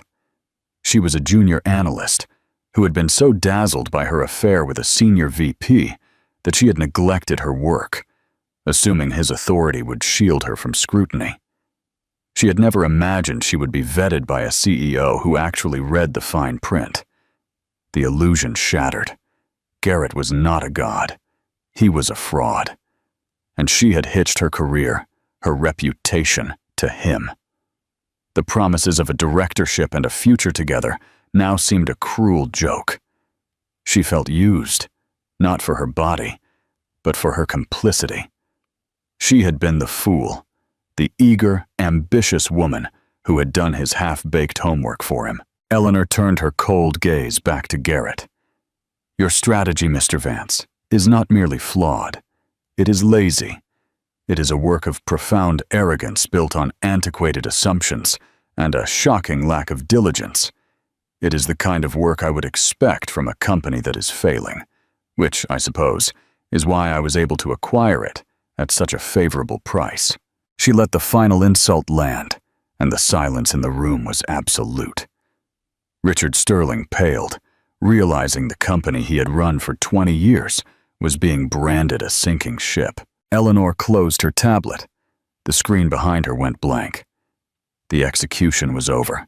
That will be all for the group presentation. The Apex team and I will now break for a strategy session. Mr. Sterling, you are welcome to join us. Mr. said, I would like you to stay as well. I have some questions about Nexus's operational efficiencies. She stood up. A clear dismissal. Mr. Vance, Ms. Cross? The words hung in the air. Excused. Dismissed like school children. All the other Nexus executives were being asked to stay, to consult, to be part of the future. But not him. Not the great VP of marketing. Dazed, Garrett closed his laptop. He couldn't bring himself to look at anyone. He could feel the weight of their judgment, their pity, their scorn. He rose on shaky legs. Sienna fumbled to gather her things. Her hands were shaking so badly she dropped her pen, which rolled under the massive table. She dared not retrieve it. She only wanted to escape. As Garrett walked toward the door, his professional life in ruins, Eleanor's voice stopped him one last time. It was softer now, but no less commanding. Actually, Mr. Vance, a word. In my office. Office now. Sienna fled the room without looking back. The heavy glass doors shut behind her, leaving Garrett alone with his wife, his new boss, and the broken fragments of his once perfect life. The correction. The ultimate closure. Eleanor's private office was adjacent to the boardroom. It was even more stunning. A corner suite with 2 walls of glass that made you feel as if you were floating over the city. The decor was minimal and tasteful. A large oak desk, a few pieces of modern art, carefully chosen, and shelves lined not with awards, but with books on economics, philosophy, and engineering. It was the office of a thinker, a builder. Garrett walked in like a condemned man, his footsteps silent on the plush gray carpet. Eleanor walked past him to stand in front of the window, her back to him, looking out at the city. The power dynamic was absolute. She did not offer him a seat. The silence stretched for one long, agonizing minute. Garrett's mind raced, searching for a strategy, an angle, a way to salvage this nightmare. Should he apologize? Plead? Feign ignorance? Rage? Every option felt futile. 15 years ago, Garrett, Eleanor finally said, her voice quiet and reflective. No longer the glacial CEO, but something far more dangerous. The woman he had wronged. 15 years ago, I had just received a patent for a data compression algorithm that was going to revolutionize the industry.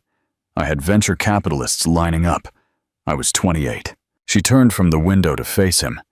Her expression was not one of rage, but of weariness, as if examining a disappointing specimen.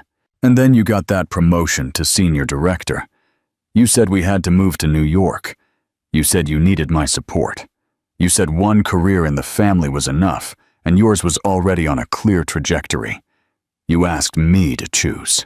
Ellie, he started, his voice cracking. No, she said, raising her hand.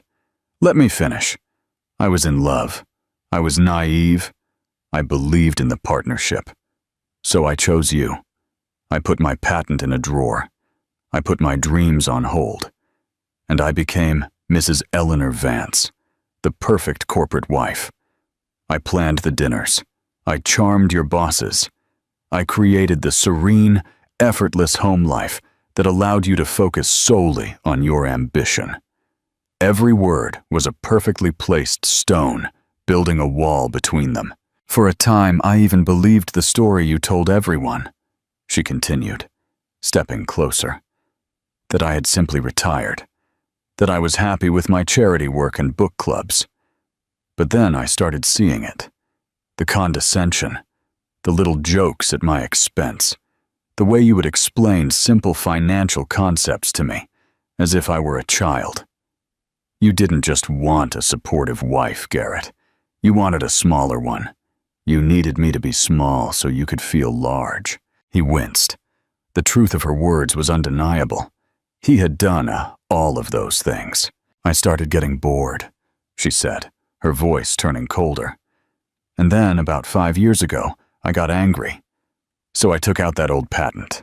I used the inheritance my parents left me, the money you always called my little hobby fund, and I set up a small consultancy from the study you never used. I hired 2 brilliant young programmers. I worked while you were on your business trips and late-night client dinners. The pieces clicked together with nauseating clarity.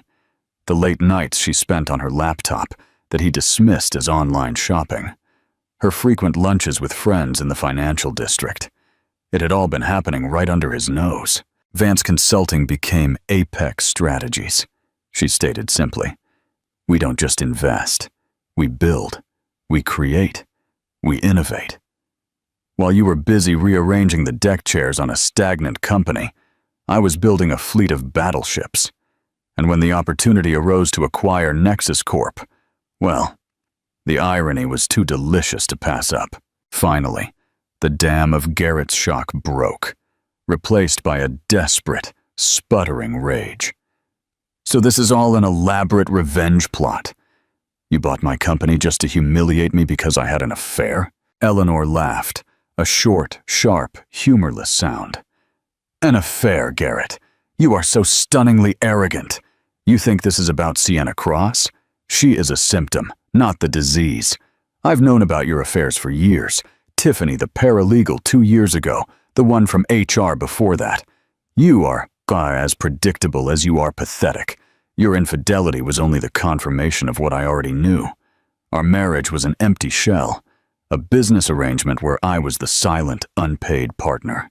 She walked to her desk and picked up a thick manila envelope, holding it out to him.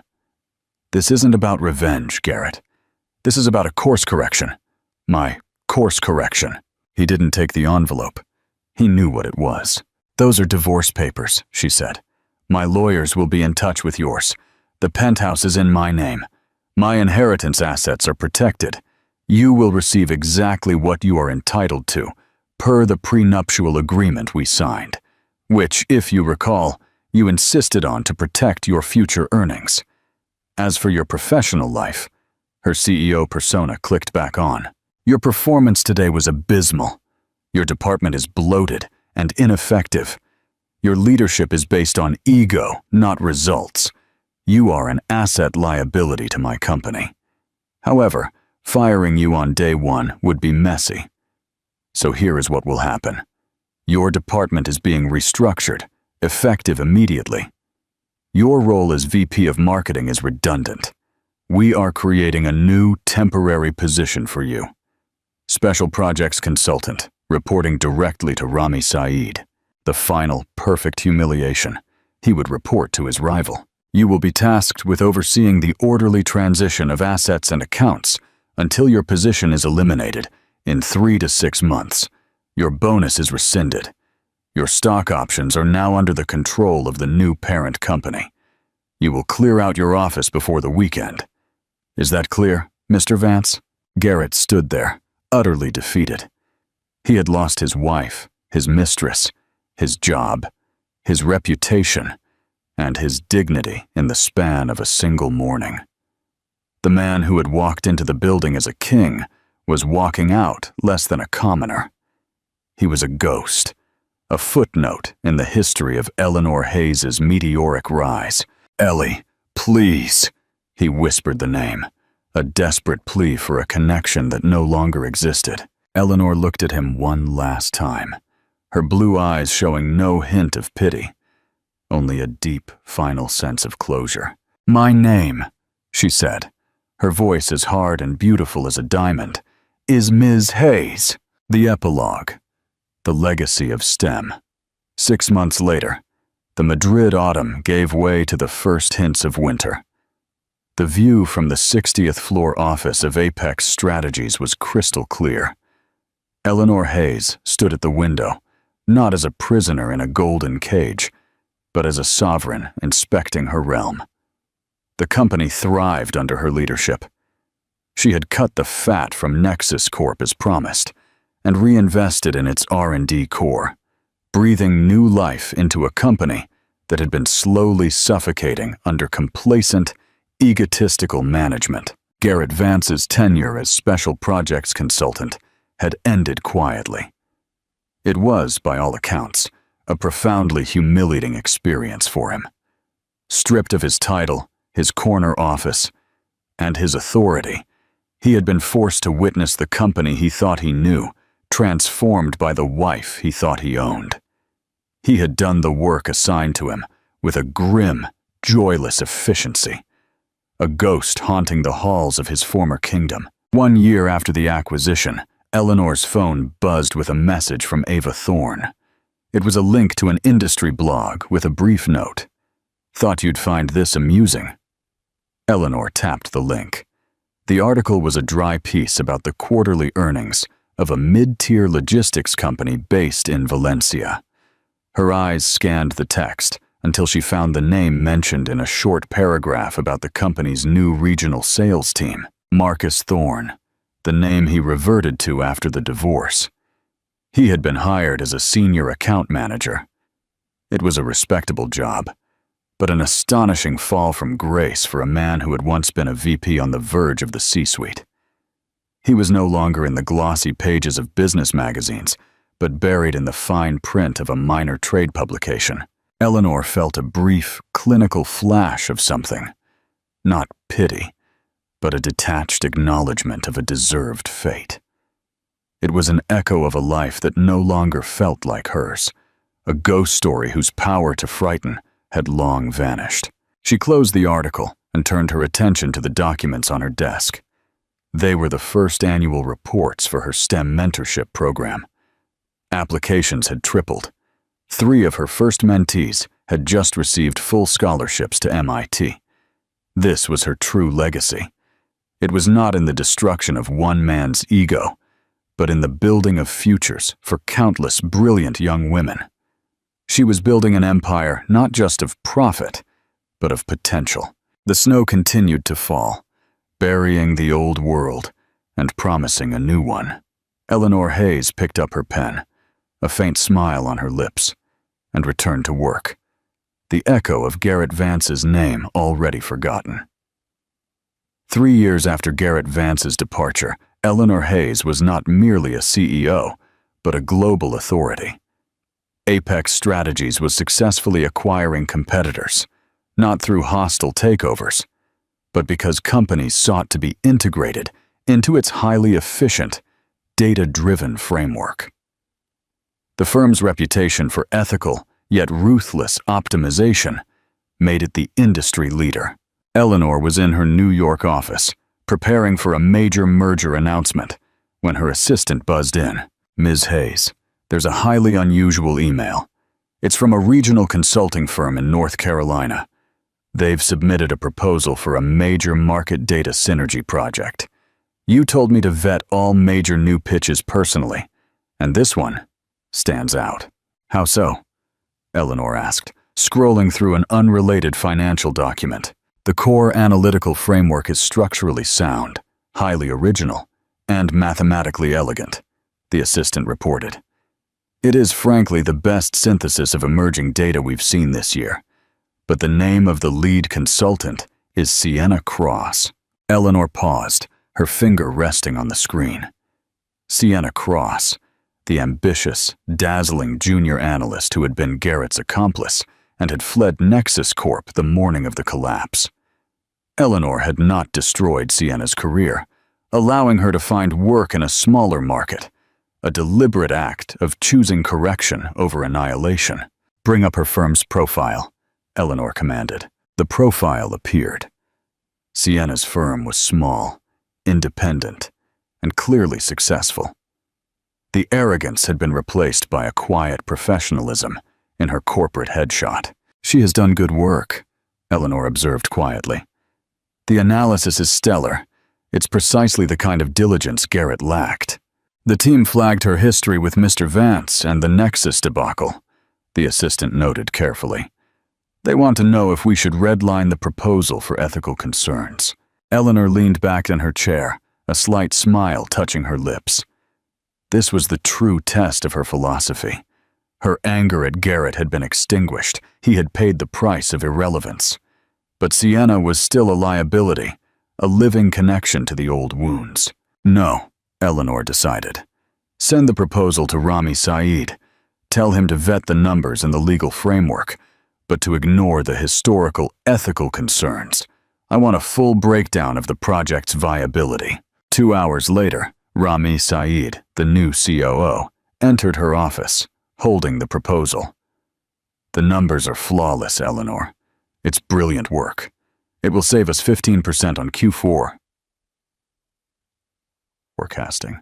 And the lead consultant, Rami, who had seen Garrett's humiliation firsthand, hesitated.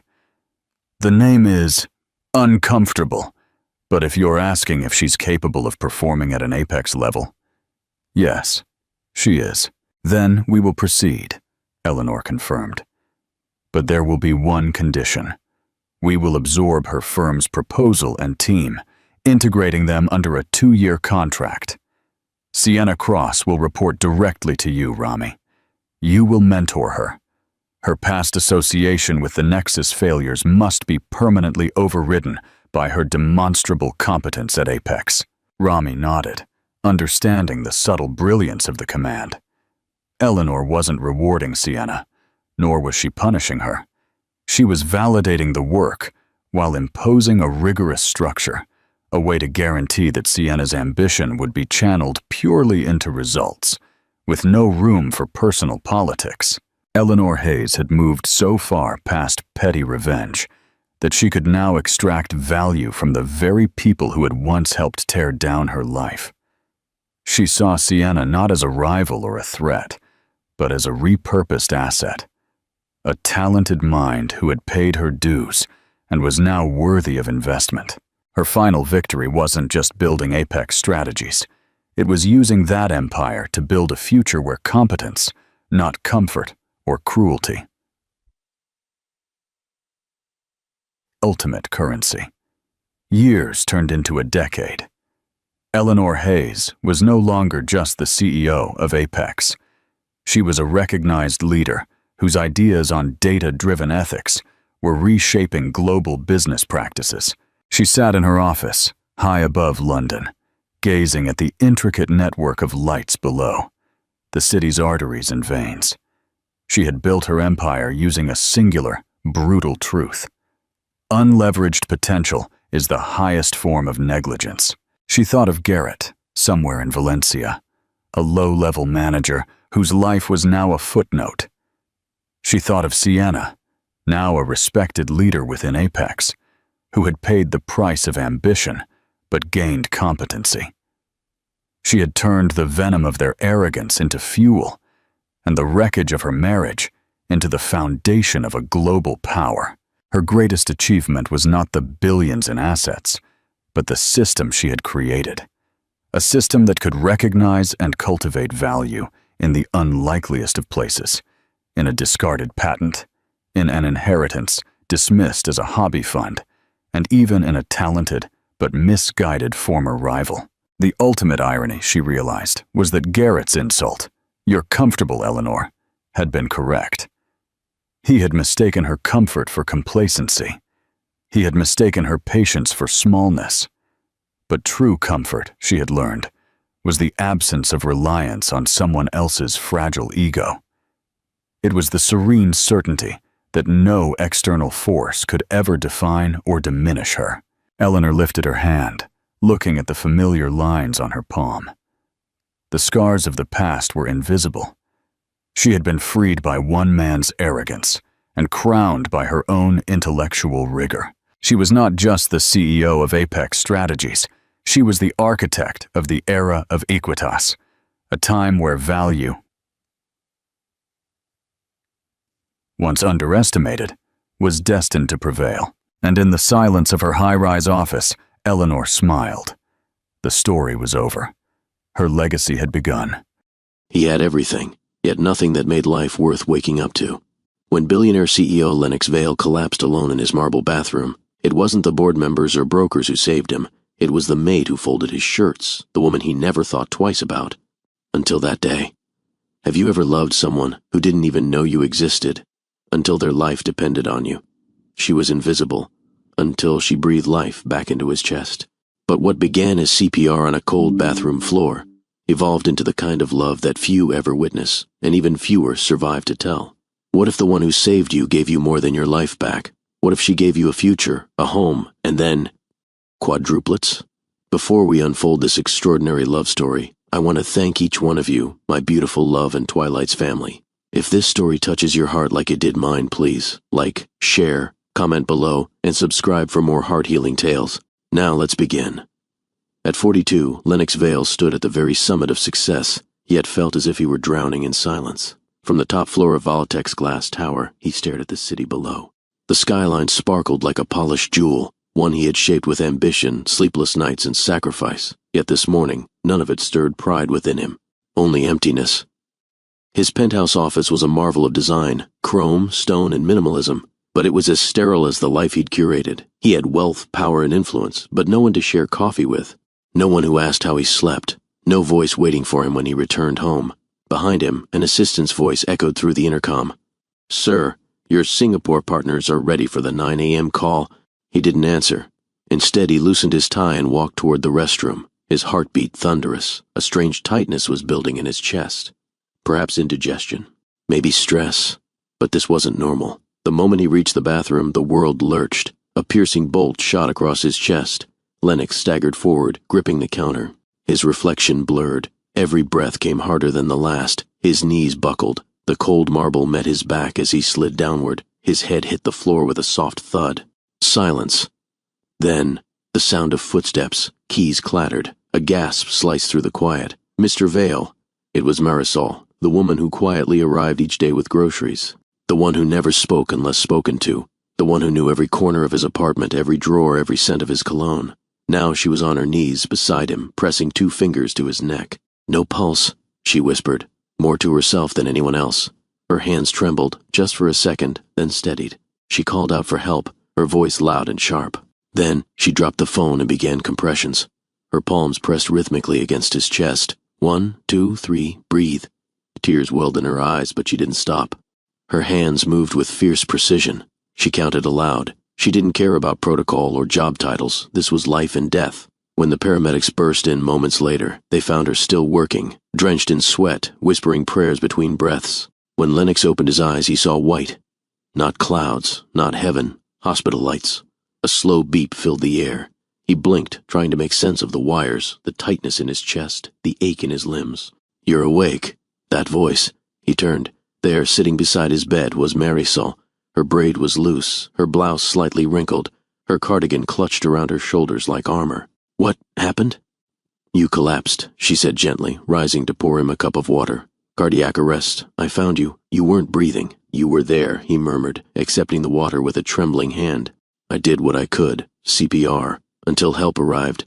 He studied her, truly looked at her, for the first time. She looked exhausted, but beneath it calm, grounded. "Real. You saved my life," he whispered. She didn't need to finish. The truth hung between them. He should have died. But this woman, who folded his sheets, who watered his plants, had pulled him back from the edge. That night, long after the hospital grew quiet, Lennox lay awake. He wasn't thinking about stocks, meetings, or mergers. He thought about hands pressing against his chest. About a woman who didn't panic, who didn't hesitate to breathe life into a man who rarely gave her a second glance. Why did she save me? He didn't sleep.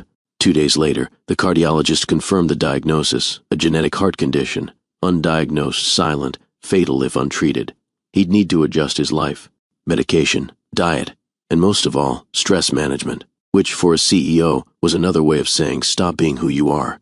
He was discharged into the care of a private nurse, but it was Marisol who welcomed him home. She didn't ask questions, she didn't offer pity. She simply made soup and opened the windows to let in light. His penthouse, once cold and architectural, now felt foreign.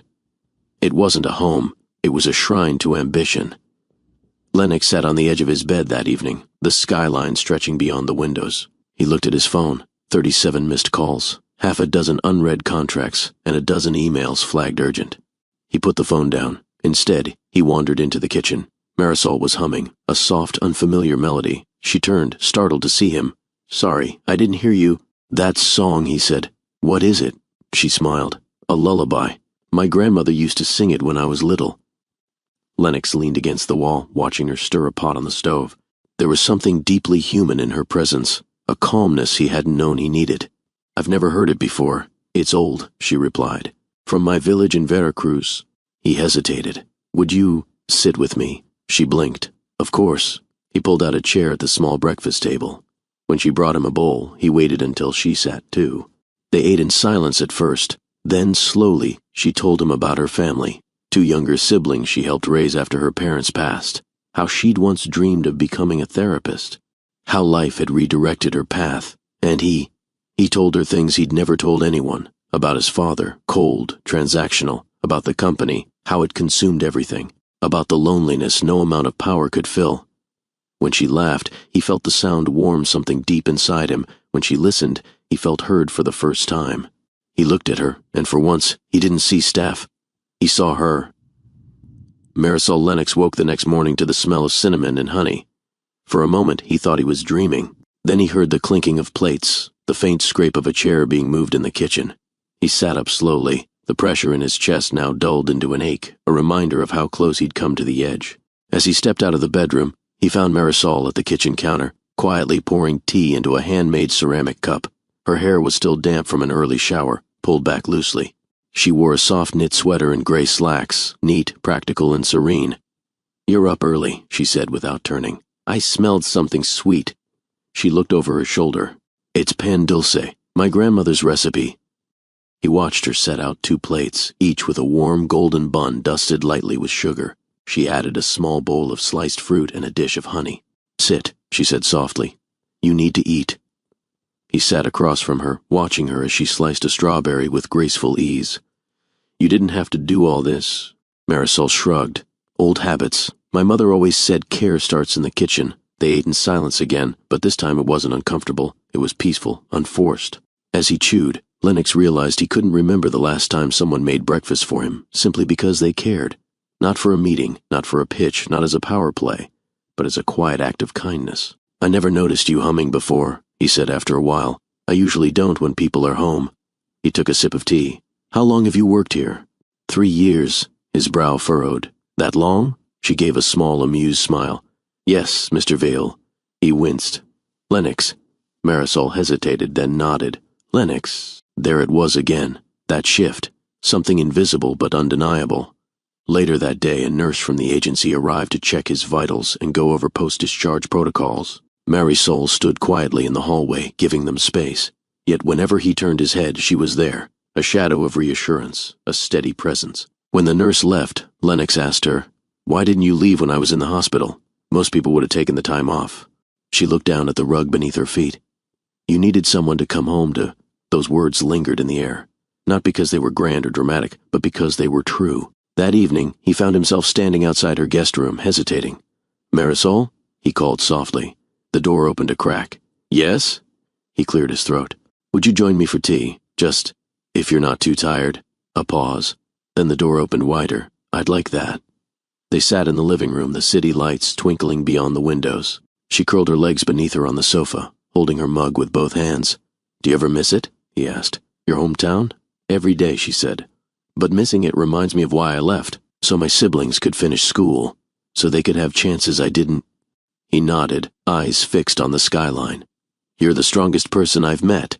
She laughed softly. You don't know me well enough to say that I know enough. She looked at him, something soft flickering in her eyes. Most people only see what I do, she said. Not who I am. Not anymore, he replied. I see you, Marisol. The words landed like a pebble in still water, rippling, sinking, reshaping everything around them. The next morning, Lennox rose with a strange lightness in his chest. He wandered into the kitchen and found a note beside a covered plate. Rest. Take your meds. Don't forget the 10 a.m. appointment. M. He smiled. There was something oddly soothing in her handwriting, rounded, deliberate, full of care. When she returned later that afternoon, she was humming again. This time he didn't interrupt. He just stood there, watching her from the hallway as she chopped vegetables with fluid grace. She paused mid-chop. You're staring. I know. Why?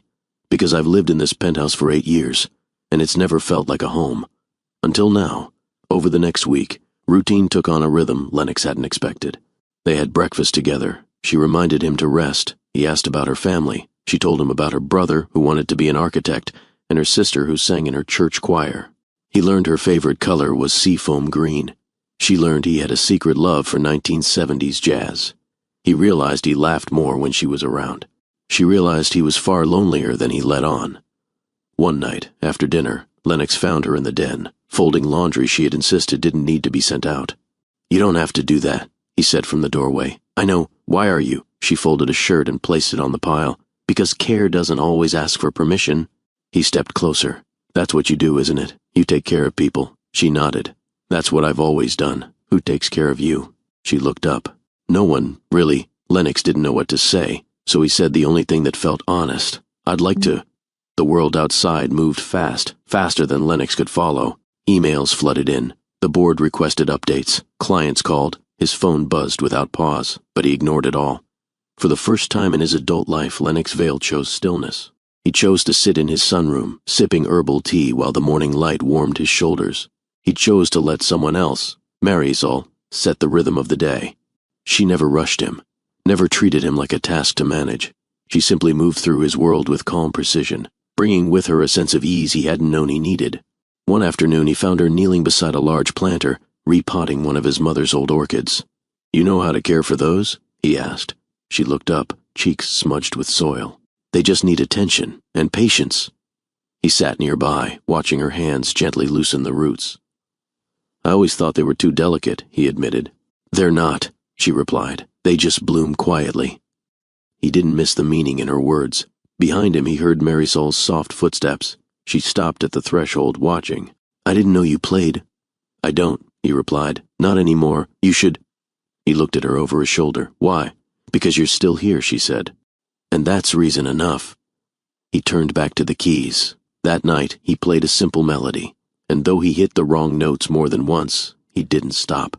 Marisol listened from the kitchen, not interrupting, just present. The next morning he found another note waiting on his breakfast tray. "Play again tonight." The house felt lighter because of it. M. He smiled, folding the note neatly before placing it in the drawer beside his watch collection. Days passed with a new kind of purpose. Lennox's doctor approved light movement, and Marisol suggested evening walks on the private terrace. The air was crisp, the breeze smelled of pine and distant bakery sugar. He looked at her, confused. Stopping what? The machine, the pace, the chase. He thought for a moment. "I wouldn't know who I was without it. Maybe that's the problem." He stopped walking. She turned to face him. He searched her face, trying to read what she meant. But her expression wasn't judgmental. It was honest, soft, grounded. "You think I've been running from myself," he said. "I think maybe you've never had permission to slow down." He nodded slowly, swallowing the truth. That night he stood in his closet, staring at his suits. Row after row of charcoal wool and navy silk, perfectly pressed, impeccably tailored, but not one of them made him feel anything. He reached instead for a sweater he hadn't worn in years, soft, simple, warm. When he walked out, Marisol smiled. "You look comfortable." "For once," he said. "I think I am." They cooked dinner together, an experiment really. She gave instructions. He fumbled. She laughed when he burned the garlic. He playfully blamed the pan. When the food was finally plated, it was far from perfect. But they ate every bite. Afterward, as she rinsed the dishes, he stood behind her, hands in his pockets. "You know, I've had chefs prepare 6-course meals for clients who barely tasted a thing." She looked over her shoulder. "And this?" "This," he said quietly, "tasted like home." The next morning, Marisol lingered in the hallway longer than usual before leaving. "I won't be here tomorrow," she said. He looked up from his tea. "Why not?" "I have a family thing. My brother's graduating. I'll be back the next day." He nodded, masking disappointment. Congratulations to him. Her eyes softened. "Thank you." She hesitated, then added, "I left soup in the freezer, and a note. Just in case you forget your pills." He offered a half smile. "What would I do without you?" "You'd be fine," she said, "but maybe a little lost." He didn't argue, because it was true. The day without her passed slowly. Lennox wandered the penthouse in silence. The air felt heavier, the rooms colder. Every polished surface reflected a version of him that no longer felt familiar.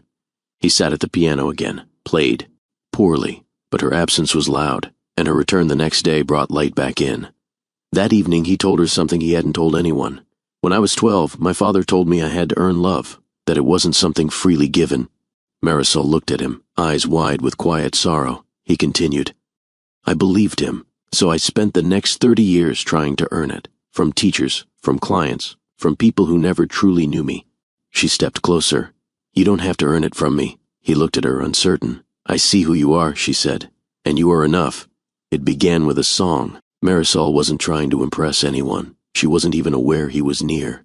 She was in the kitchen again, humming softly while peeling plantains for dinner. The melody floated through the hall, gentle, wordless, healing. Lennox stood quietly at the doorway. She hadn't seen him yet. Her voice, raw and untrained, was light as air, yet it wrapped around him, anchoring something in his soul that had been adrift for years. You sing, he said finally, his voice barely above a whisper. Marisol turned quickly, eyes widening. I didn't know you were there. He stepped inside. I didn't mean to startle you. That song, it stopped me. She looked down at her hands. It's just something I grew up with. What's it called? Dormilon, she said softly. It means sleepyhead. My mother used to hum it when we couldn't fall asleep. He nodded, eyes fixed on her. I haven't heard anything that beautiful in a very long time. A faint blush warmed her cheeks. She returned to slicing with quiet concentration. But the air between them had shifted. More was being said than words could contain. Later that night, Lennox found himself lying in bed, staring at the ceiling, replaying her voice in his mind. It wasn't the technical perfection of her tone that stirred him.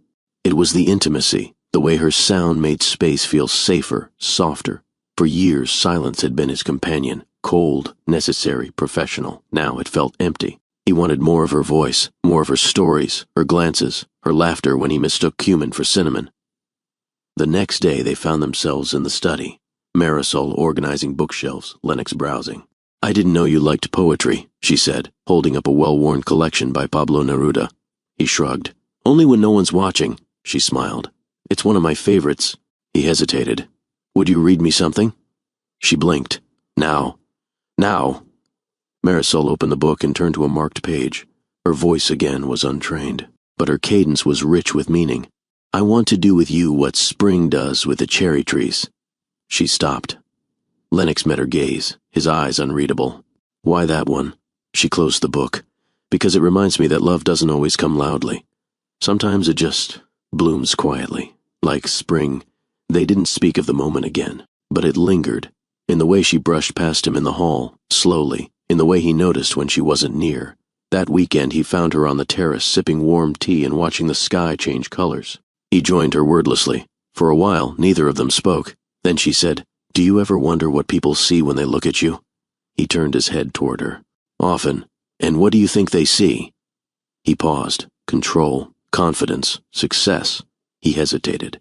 Then, someone still learning how to be human. She smiled faintly. You're doing better than you think. They began taking short evening drives, windows down, music low, no destination in mind. One night, while parked at a quiet overlook above the city, Marisol leaned her head back, looking at the stars.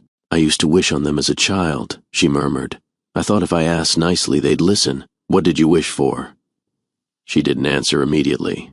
Then, to be seen, to be loved back. Lennox was quiet. Then he said, I see you now. The next morning, Marisol arrived later than usual. She apologized. Her bus had broken down. Lennox frowned. You don't drive?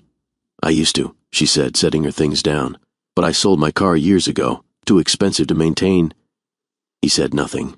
But that afternoon, she found a card on her bedside table with a set of keys beside it.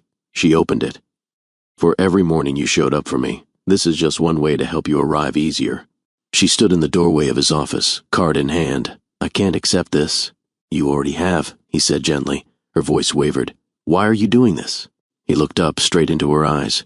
Because you've made me feel more alive in 2 months than I have in the last 20 years. That evening, she stayed longer than usual. They sat on the floor of the living room, a photo album spread between them. He showed her pictures of himself as a child, rare, awkward images of a boy with a stiff tie and a longing expression. This one, he said, pointing at a birthday party picture. I was turning 10.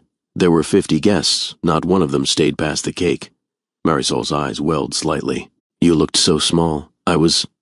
She reached out, gently tracing the edge of the photo with her thumb. You were always trying to prove something, she said. He nodded. And now, for the first time, I don't feel like I have to. They sat in silence. Then she looked up at him, tears catching the edges of her lashes.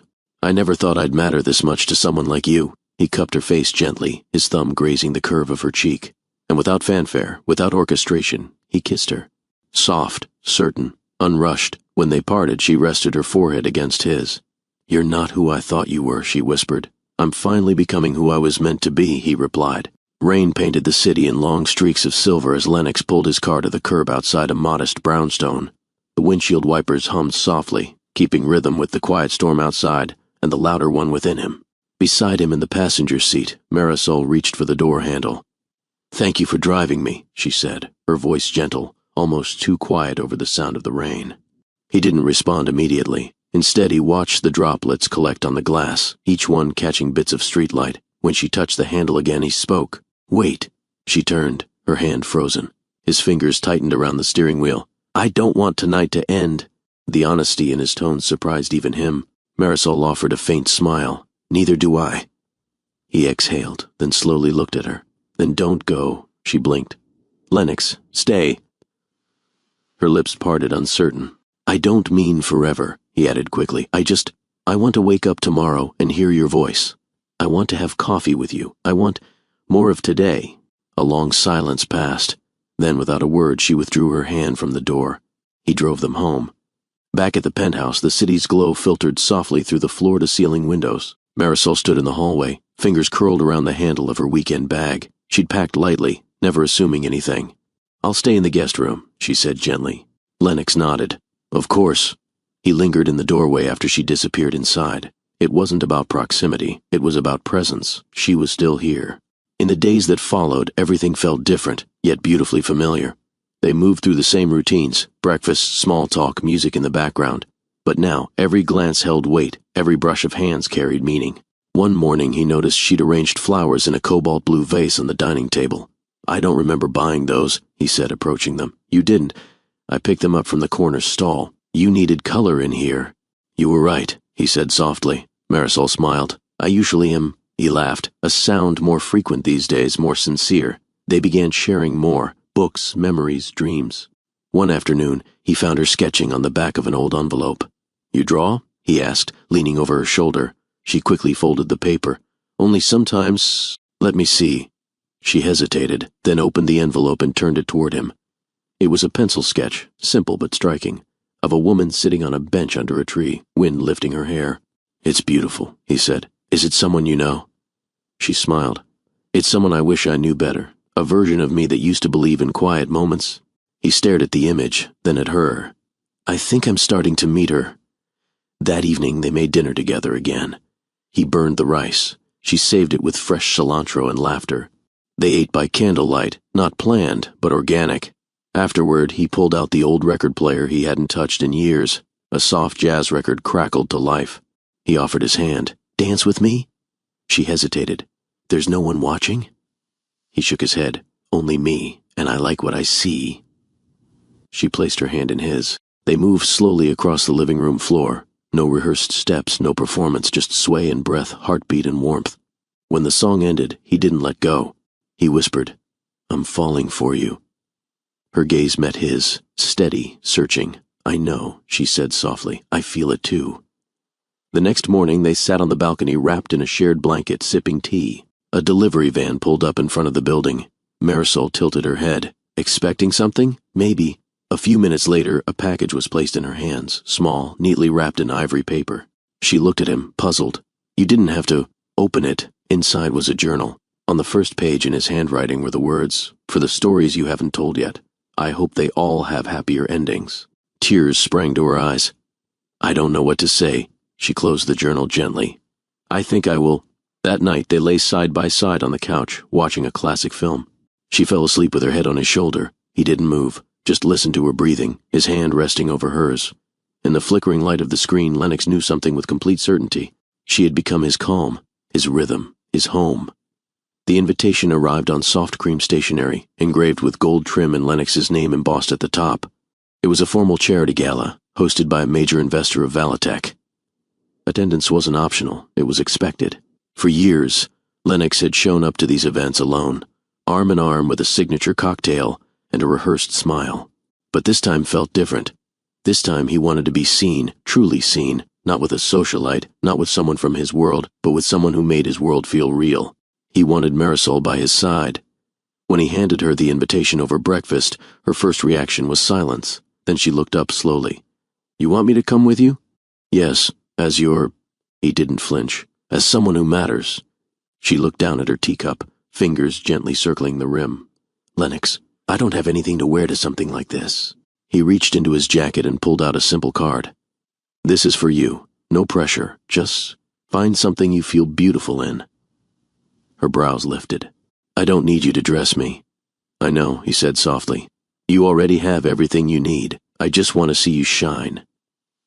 The night of the event arrived. Lennox stood by the window, buttoning his cufflinks, trying to focus. But the moment he heard her heels in the hallway, everything else blurred. She stepped into the room wearing a soft blue gown that floated around her like mist. Her hair was swept to one side, revealing a delicate line of her collarbone. Simple earrings. No makeup but a natural glow that stopped time. He stared. You look—" Words caught in his throat. She smiled nervously. "Is it too much?" "It's perfect," he said, breathless. "You're perfect." At the gala, all eyes turned when they entered, but he didn't care. Marisol walked beside him, calm and graceful, nodding politely at unfamiliar faces. She didn't pretend to be someone else. She didn't force small talk. She was simply herself, and that made her unforgettable. A few whispered, a few stared. But Lennox kept his hand at the small of her back, steady and sure. At one point during the evening, an investor leaned in and asked, "New consultant?" "No," Lennox replied without missing a beat. "She's someone far more important." The man raised a brow. Lennox didn't explain further. He didn't need to. "I should clean up," Marisol said, moving toward the kitchen. She stopped. He took a step closer. "Not tonight." Their eyes met, so much unsaid passing between them. "Then what should I do?" she whispered. He brushed a strand of hair behind her ear. "Just stay." And she did. They sat on the couch with no music, no TV, only the low hum of the city and the quiet cadence of their breathing. "I didn't expect any of this," she said. "Neither did I," he replied. "But now, I can't imagine not having it." Her gaze softened. "You used to be so distant." "I had nothing to hold on to," he admitted. "Then you walked in and gave me something real." She leaned closer. "And what are we now?" He didn't hesitate. "We're everything I never knew I needed." He kissed her again, this time not with restraint but with tenderness and longing, not rushed, not hesitant, but whole. She responded with the same certainty. Her hands found his chest, his arms, the places where life had once hurt him, and replaced the ache with warmth. They moved together, not in passion alone, but in trust, in reverence, in the quiet promise that sometimes love grows best in the spaces between words. Later, wrapped in a shared silence under a cream wool blanket, she traced slow circles on his chest. "I was afraid to believe in this," she whispered. "So was I." She looked up at him. "But I do." He pulled her closer. "Then we'll believe in it together." The next morning, the sunlight broke through linen curtains, brushing across her sleeping face.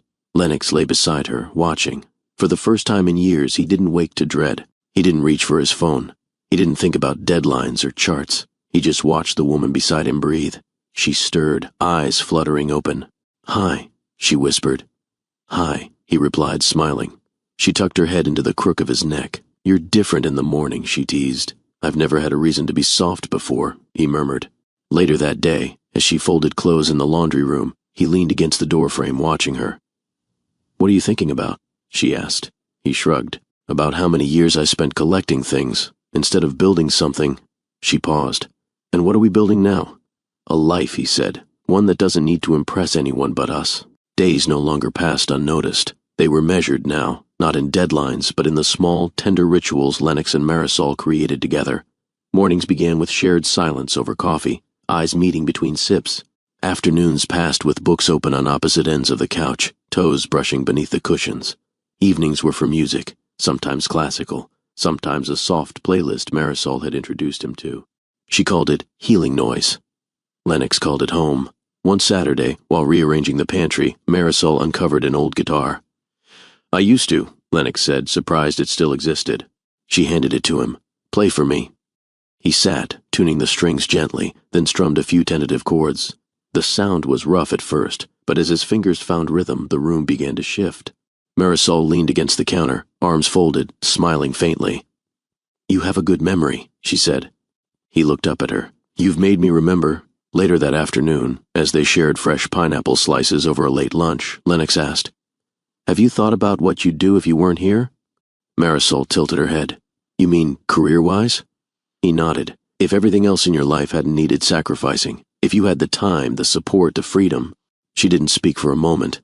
Then, softly, I wanted to study behavioral therapy, help women who've gone through loss, trauma.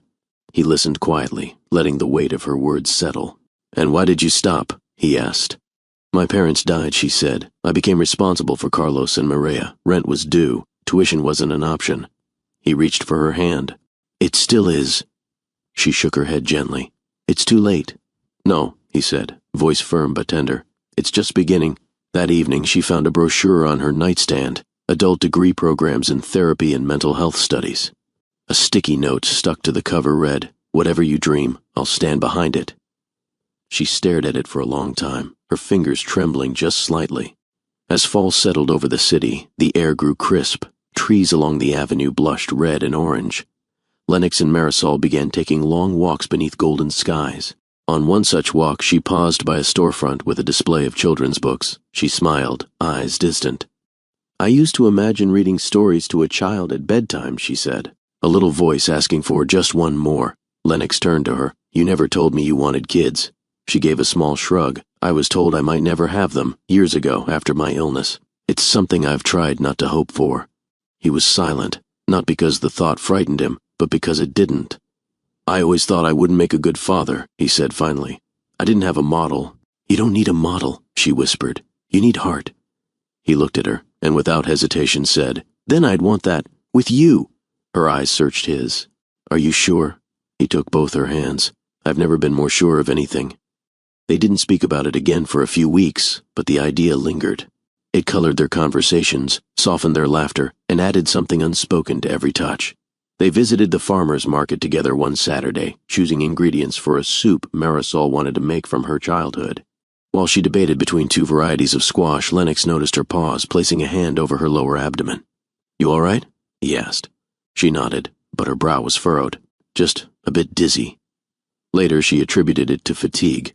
But it happened again the next day, this time accompanied by nausea. That evening, she stood in the hallway near the laundry room, her hands buried deep in her pockets.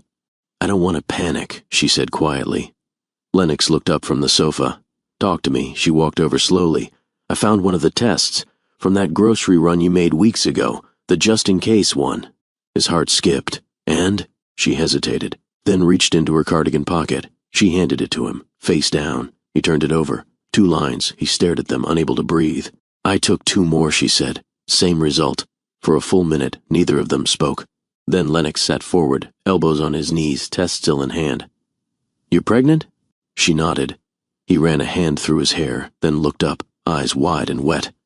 Her eyes shimmered. It looks that way. He covered his face with his palms and laughed, a deep, stunned, joy-soaked sound. Then he stood, crossed the room, and pulled her into a tight embrace. You gave me life once, he whispered. Now you're giving it again. Later that night, they lay curled up in bed, her head against his chest. I don't want to get ahead of myself, she murmured. We don't know what will happen. My body... He kissed her hair gently. Whatever happens, we'll walk through it together. I don't want to break your heart. You already put it back together, he replied. You're the only one I trust with it now. Marisol stood at the sink the next morning, quietly slicing oranges. Outside, the sky was soft with early clouds, and birds danced between rooftops as if they sensed something new was about to begin. Lennox entered the kitchen, freshly showered, coffee mug in hand. He watched her silently for a moment. There was a different energy about her now, gentle, guarded, and quietly protective. She placed a plate of sliced fruit on the table and offered a soft smile. You slept through the alarm. I heard it, he replied, but I didn't want to wake up. She raised an eyebrow. I just wanted to stay in that moment, he added, where you were beside me, where the world was still quiet. She didn't reply, but her hand brushed his shoulder as she passed. Later that day, they sat together in the sunroom, surrounded by books neither of them were reading. Marisol stared out the window, fingers gently grazing the curve of her belly. I haven't let myself think about this in years, she said. Think about what? Being a mother. Her voice was steady, but he heard the weight beneath it. I buried that part of myself when the doctor said it was unlikely, she continued. I told myself it didn't matter, that I could still have purpose, Joy, even without children. She looked at him, but I never stopped wondering. Lennox reached for her hand. You don't have to wonder anymore, but what if— He cut her off gently. We're not going to live in fear, we're going to live in hope. For once, let's let that be enough. She didn't respond right away. Then she nodded, slowly, holding his gaze. They scheduled their first doctor's appointment 2 days later. The clinic was small and private, recommended by a close friend of his who had become a father the previous year. Lennox insisted on going with her. He cleared his schedule without hesitation. As they sat in the waiting room, Marisol kept one hand pressed lightly against her stomach. Lennox noticed, his eyes drifting between her face and the clipboard she pretended to be reading. You're nervous, he said softly. Terrified, she admitted. He placed his hand over hers. You don't have to be brave for me. She looked at him with quiet gratitude. But I want to be.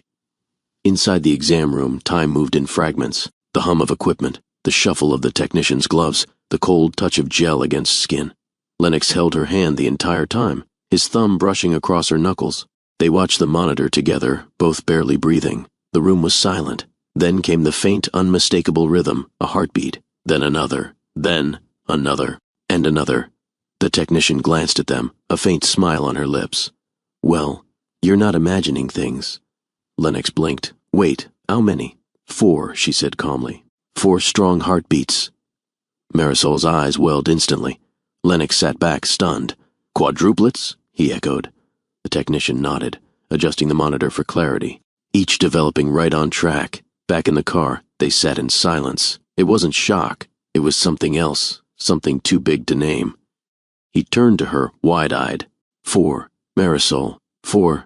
She let out a breath that sounded like laughter and disbelief all at once. I don't even know how to hold that. He reached over and took her face in both hands, brushing away a tear before it could fall. You're holding it already, he whispered. You're amazing. Her shoulders shook with a sob she didn't try to stop.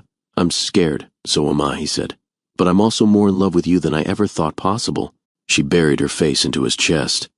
What if I can't do this? You already are. That night they lay awake, watching the ceiling. She traced little invisible shapes with her finger across his bare shoulder. Will you still want me when I'm swollen and tired and irritated with you for breathing too loud? She whispered. He smiled. More than ever. And when I cry over nothing, and I hate the way I look? I'll tell you the truth, he murmured. That you're beautiful, and brave, and the best thing that's ever happened to me. She turned her face toward him. You make it sound easy. It won't be. But I'll be here, for every part. The next morning, Lennox rearranged his schedule. He told his executive assistant, without apology, that he would no longer be available after 5 p.m. on weekdays. He moved the guest room furniture into storage. He made space. In the nursery-to-be, he painted the walls a soft ivory while Marisol sat cross-legged in the doorway, laughing at his technique and guiding his strokes. You're heavy-handed, she teased. I'm precise. You missed a whole corner. He looked over his shoulder, grinning. You mean the one I was saving for you? She stood and picked up the brush. Together, they painted. Later, as she stood at the sink rinsing their dinner plates, Lennox approached from behind, arms wrapping around her waist. Today felt real, he said. She leaned back against him. It is real. He kissed the nape of her neck. So tell me, how does it feel? 4 little heartbeats inside you? She closed her eyes. Like I'm carrying the whole universe. He smiled into her hair. And I'll spend the rest of my life protecting it. It was just before sunrise when Marisol stirred in bed, her brow furrowed in sleep. Lennox lay beside her, already awake, quietly watching the outline of her face in the soft light slipping through the curtains. She turned slowly, eyes still heavy. You're staring again. I can't help it, he whispered. I still wake up trying to believe this is real. Her hand moved to his chest, settling over his heart. It is. They stayed that way for a long time, wordless, wrapped in each other, breathing in the weight of what was coming. By mid-morning, Marisol was perched on the edge of the bed, a distant look in her eyes. She'd been more tired than usual. Her appetite shifted constantly, her moods curling like smoke, subtle, ever-changing. She had laughed last night and cried at the same commercial an hour later. When Lennox offered to run errands, she just nodded, her fingers trailing her stomach in thought. Pick up more of the ginger candies, she added. He paused at the doorway. Feeling queasy again? She didn't answer right away. Not exactly, she murmured, just unsettled. That evening, as they prepared dinner, Marisol stepped away from the stove and leaned against the counter. Lennox noticed instantly. "Talk to me." She looked up. "Something's different. Different how? My body feels more full, heavy, like everything is stretching." He dried his hands and came over to her. "Sit." She did. He knelt down and removed her shoes, gently massaging her feet. "You're glowing," he said. She looked unconvinced. "I feel like a balloon." He kissed her knee. "You're the most beautiful balloon I've ever seen." That made her laugh, then cry, then laugh again. Later, while Lennox read in the living room, Marisol appeared holding a thin white stick in her hand. He set the book down slowly. "You took another test?" She nodded. "I needed to see it again. I don't know why. I just needed to." He stood and took it gently from her fingers. 2 dark lines, still positive, still undeniable, still happening. He looked at her with a quiet reverence. "Is this real enough for you now?" she whispered. He wrapped his arms around her. "It's so real it scares me." The next morning, they visited the doctor again for another scan and to begin more detailed prenatal care. Marisol sat on the table in a loose sweater, hands gently curved around her stomach. Lennox stood close, fingers resting on her shoulder. "Yes," Marisol whispered. The room filled with sound, tiny heartbeats, fluttering in perfect rhythm, one after the other. Lennox's breath hitched. The technician turned the volume down and smiled warmly. "They're strong. All 4 of them." Marisol blinked rapidly, pressing a hand over her mouth. Lennox stepped forward, brushing tears from her cheek with the back of his knuckle. "I don't have words," he said softly. "You don't need them," she replied. "You're here." Back home, Lennox stood by the nursery door, arms crossed, surveying the progress. The walls were freshly painted. 4 cribs were lined up against one side, 2 already assembled, 2 still in boxes. Shelves waited for blankets and books. He could barely believe it. He turned when he heard footsteps behind him. Marisol stood with her hands behind her back. "I found something," she said. She handed him a pair of baby shoes, tiny, white, soft-soled. He took them gently, overwhelmed. "These are so small. I thought you'd like them." He held them up to the light, studying every stitch. "I don't think anything has ever felt so big." Over the next few days, the atmosphere in the penthouse shifted. It became softer, quieter, yet somehow more alive. Marisol began writing in the journal Lennox had given her weeks earlier. He'd find it resting on the windowsill or near the bassinet, always open to a new page filled with gentle hopes and fears. She read to the babies each evening, old folk tales and picture books. Sometimes Lennox joined her, sitting on the floor as she read in 2 languages, her voice calm and melodic. "Do you think they can hear me yet?" she asked one night. "I think they already know who you are." On a particularly still afternoon, Marisol sat cross-legged by the terrace, sketching. Lennox walked in quietly and stood behind her. The drawing was of a tree, large with 4 strong branches reaching toward the sun. Beneath it sat a woman with long hair, and beside her a man holding a child in his arms. She looked over her shoulder and smiled. "It's a start." He leaned down and kissed the top of her head. "It's more than that. It's a future." That evening, as they curled on the couch under a shared blanket, Marisol rested her head on his chest. She whispered, "I still can't believe this is happening."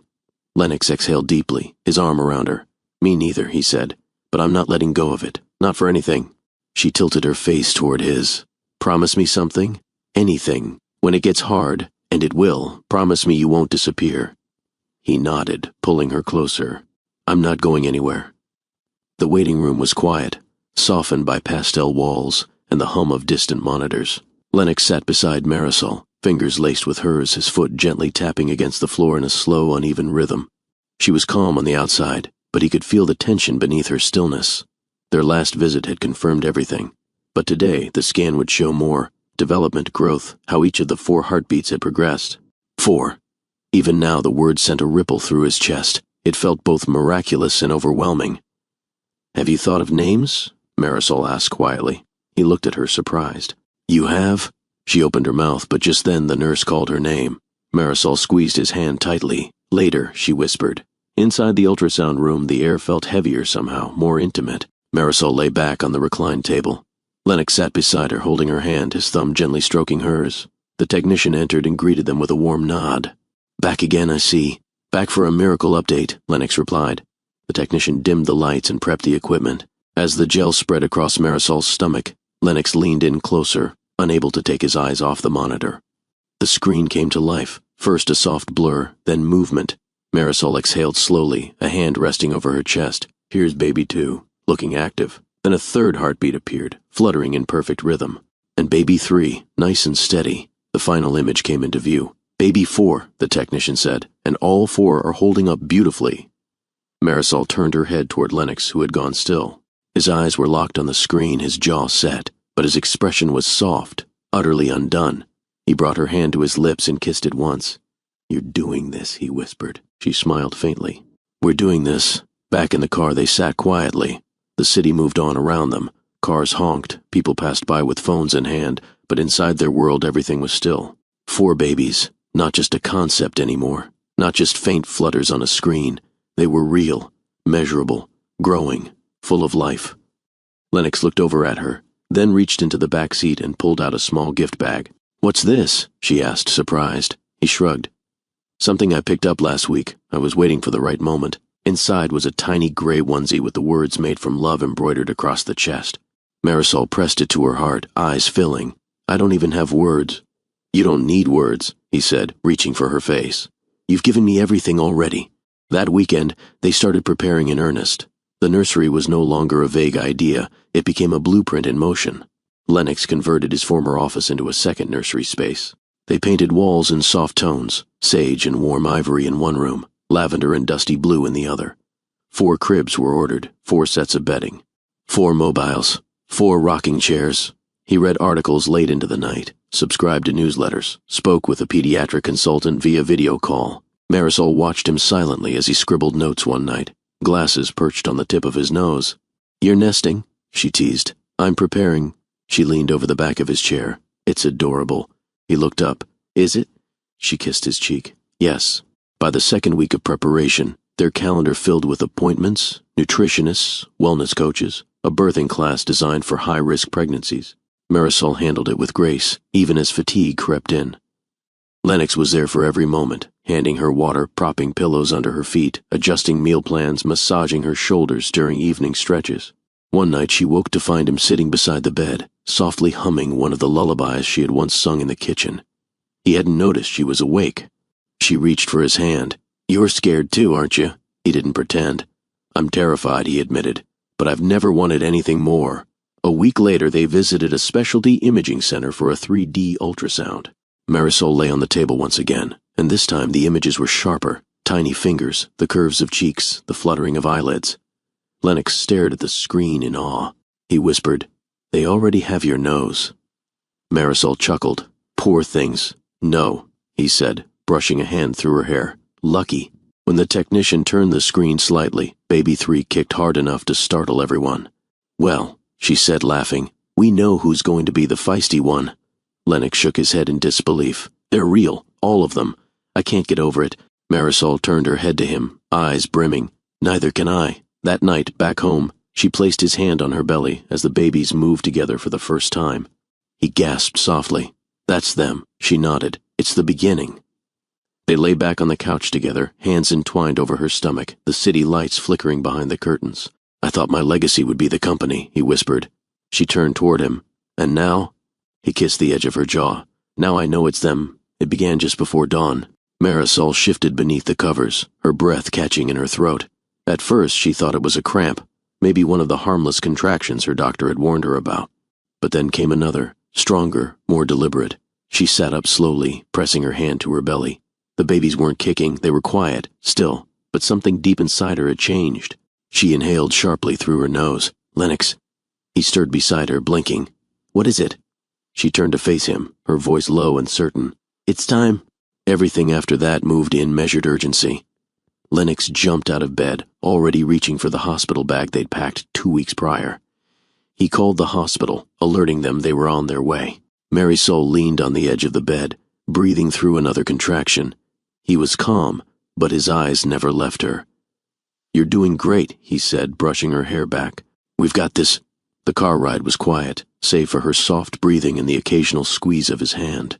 The sun had barely risen when they pulled into the hospital's private entrance. Nurses met them at the door with a wheelchair and a team already briefed on her pregnancy. Inside the labor suite, soft lights glowed above. A nurse attached monitors. The gentle thump-thump-thump of 4 tiny heartbeats echoed through the room. "You're dilated enough," the doctor confirmed. "We're going into delivery soon." Marisol nodded, eyes steady. but her fingers curled tightly around Lennox's. "I'm not ready," she whispered. He bent close. "You don't have to be. We'll face it one breath at a time." She looked at him with a mixture of awe and fear. "What if something goes wrong?" "Then we'll walk through that too," he said. "But not alone. Never alone." They prepped her quickly. The medical staff moved with experience and focus, positioning her for the scheduled C-section. Lennox stood beside her, gowned, gloved, and eyes locked on hers. Time warped. Then came the moment. A cry pierced the room, a strong, full-bodied sound. "That's baby one," the nurse called out, lifting a tiny figure into view. Lennox's knees almost gave. His hand gripped Marisol's tightly. Another cry followed, then another, and then a fourth, softer but sure. Each sound struck like thunder, shaking the silence into pieces. Tears poured down Marisol's cheeks. "They're here." Lennox bent down and kissed her forehead. "You did it." "No," she whispered. "We did." The next few hours passed in quiet celebration. One by one, the babies were swaddled and brought over. 2 girls, 2 boys, tiny bodies, soft sighs, wrinkled fingers, curling instinctively. Marisol held one daughter against her chest, eyes locked on the baby's face as if memorizing her features by touch alone. Lennox held the other 3 in turns, overwhelmed, heart thunderstruck. At one point he stood in the corner, cradling the smallest of the boys, rocking gently as tears streamed silently down his cheeks. He whispered promises, each one simple, sacred. "I'll protect you. I'll be better for you. I'll love you forever."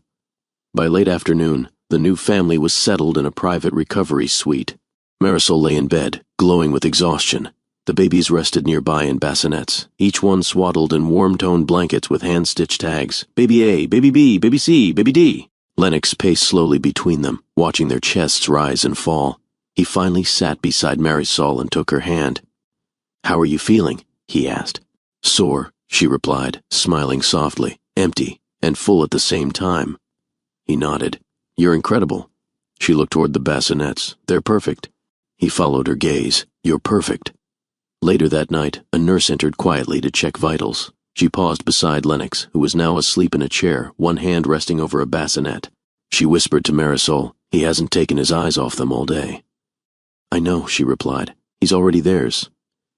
Just before midnight, Marisol woke and sat up slowly. Lennox stirred. "What's wrong?" "Nothing," she whispered. "I just wanted to hold them again." He helped her up, guiding her to the rocking chair near the window. She settled in, and he brought her one baby at a time, placing them carefully in her arms until all 4 were wrapped in her embrace. The moonlight bathed her skin in silver. She rocked slowly, humming the lullaby he had once heard in the kitchen. Lennox stood behind her, arms around her shoulders, head resting gently against hers. "You're home now," he whispered, "and so are they." The Vale residence no longer resembled the silent, minimalist penthouse it once was. Gone were the empty corners and untouched surfaces. In their place, stacks of colorful books, puzzles missing one piece, juice cups with mismatched lids, and endless crayon masterpieces taped proudly to the walls. A tiny shoe rested on the windowsill, a doll lay face down in the hallway, and in the heart of the home, laughter echoed freely. Lennox stood in the backyard garden, sleeves rolled to his elbows, shirt damp with morning dew. The sun had just crested the skyline, bathing the lawn in soft gold. He knelt beside a patch of basil and pinched the leaves thoughtfully. Behind him, 4 sets of footsteps galloped through the grass. "Daddy!" He turned in time to catch 2 of them, Leo and Isla, colliding into his legs, giggling uncontrollably. "You said we could pick strawberries today." Isla squealed. "We did, and we will," he said, lifting them effortlessly, one on each arm. "Only if you ask nicely," a voice chimed from behind. Marisol appeared in the doorway, holding a small basket and smiling. Her soft yellow dress fluttered in the breeze, her curls bouncing as she descended the steps. She'd braided tiny flowers into the strands, just like she used to as a child. James and Lucia trailed behind her, dragging a red wagon. Lennox set the twins down and opened his arms as the rest of his children tackled him. "Where's my thank you kiss?" he teased. They lined up dramatically, each pressing a tiny kiss to his cheek, giggling as they left invisible lipstick smudges from their play makeup set. "You've corrupted them," he whispered to Marisol, grinning. "They were born perfect," she replied, leaning in to kiss his temple. Breakfast on the patio had become a family tradition. Fresh fruit, toasted bread, warm eggs, and chaos. Lucia spilled her milk. James insisted he saw a cloud shaped like a dinosaur. Leo sang loudly, off-key, about pancakes. And Isla fed crumbs to a bird she named Squeaky. Lennox watched it all, heart full, eyes misty. 5 years ago, he wouldn't have believed this life could ever be his. He reached across the table for Marisol's hand and squeezed. She smiled. "You're thinking again. Always good thoughts? The best?" That afternoon, while the children played on the rug surrounded by blocks and plush animals, Lennox and Marisol sat together by the fireplace. She reached into a drawer and pulled out a sealed envelope. It came. He turned toward her, immediately alert. "The results?" She nodded. He opened it carefully, hands steady but heart racing. He read the letter slowly, then again, silently mouthing the words. "You did it," he said. Marisol nodded, lips trembling. "I passed. You're certified." "I'm a therapist. You earned this," he whispered. "You gave everything to everyone else, and now you finally gave something to yourself. You made me believe I could again," she said. "No," he said, pulling back to look at her. "You believed first. I just stood beside you." That evening, as twilight folded over the city, they walked hand in hand through the neighborhood, the quadruplets skipping ahead, pointing at windows filled with fairy lights and waving at passers-by. A neighbor smiled and whispered to her partner, "That's the tech guy, right? And his wife?" Marisol didn't hear, but Lennox did, and for the first time he didn't care how people saw him. He looked at Marisol, who once sang lullabies in his kitchen, who once breathed him back to life, and felt the most profound sense of gratitude. He wasn't a CEO with a legacy. He was a husband, a father, a man reborn. Back home, bedtime was a dance of stuffed animals, missing blankets, and stories half told. Marisol read to the girls, while Lennox took the boys through their rocket ship tuck-in routine. 5, 4, 3, 2, James giggled. 1, blast off into dreamland. They settled, finally, breathing slow and steady, each in their own bed beneath glow-in-the-dark stars on the ceiling. In the doorway, Lennox and Marisol stood quietly, side by side. "They're getting so big," he whispered. "They're getting louder," she teased. He chuckled. "I love it." She leaned her head on his shoulder. "So do I." Later, in the living room, Lennox lit a single candle and poured 2 glasses of wine. They curled together on the couch, wrapped in their familiar wool blanket, surrounded by echoes of the life they built. "You remember what you asked me that first night we danced?" Marisol asked. He nodded.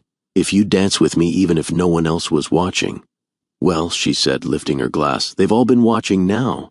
They toasted, not to the past, not to what they overcame, but to the now, to the messy floors and laughter-soaked walls, to 4 children who arrived when hope seemed distant, to love that healed what power never could, to a woman who once saved a man and then showed him how to live. Sometimes life begins the moment everything else nearly ends. Lennox Vale, a man once defined by silence and spreadsheets, found his pulse in the hands of a woman he never truly saw, until she saved him. Marisol never asked for recognition. She never needed a stage. All she ever wanted was to matter, and somehow she became the reason a broken man learned to love, to live, and to believe again. Together they raised 4 children not just in a home, but in the rhythm of grace, honesty, and second chances. Their love wasn't loud. It didn't seek attention. But it changed everything, and that was more than enough. Before you go, I want to ask you something personal. Have you ever overlooked someone who ended up changing your life? This story wasn't just about romance. It was about rediscovery, about the quiet miracle of being seen, not for what you do, but for who you are. If Lennox and Marisol's journey moved you, if it reminded you that healing is possible, that love doesn't always arrive with a grand entrance but sometimes through a gentle whisper, then don't leave without showing some love. Drop a comment below. What part of their story touched you the most? Hit like if you believe in second chances, and please share this video with someone who needs hope today. Because sometimes all it takes is one story ... to remind someone that they still matter.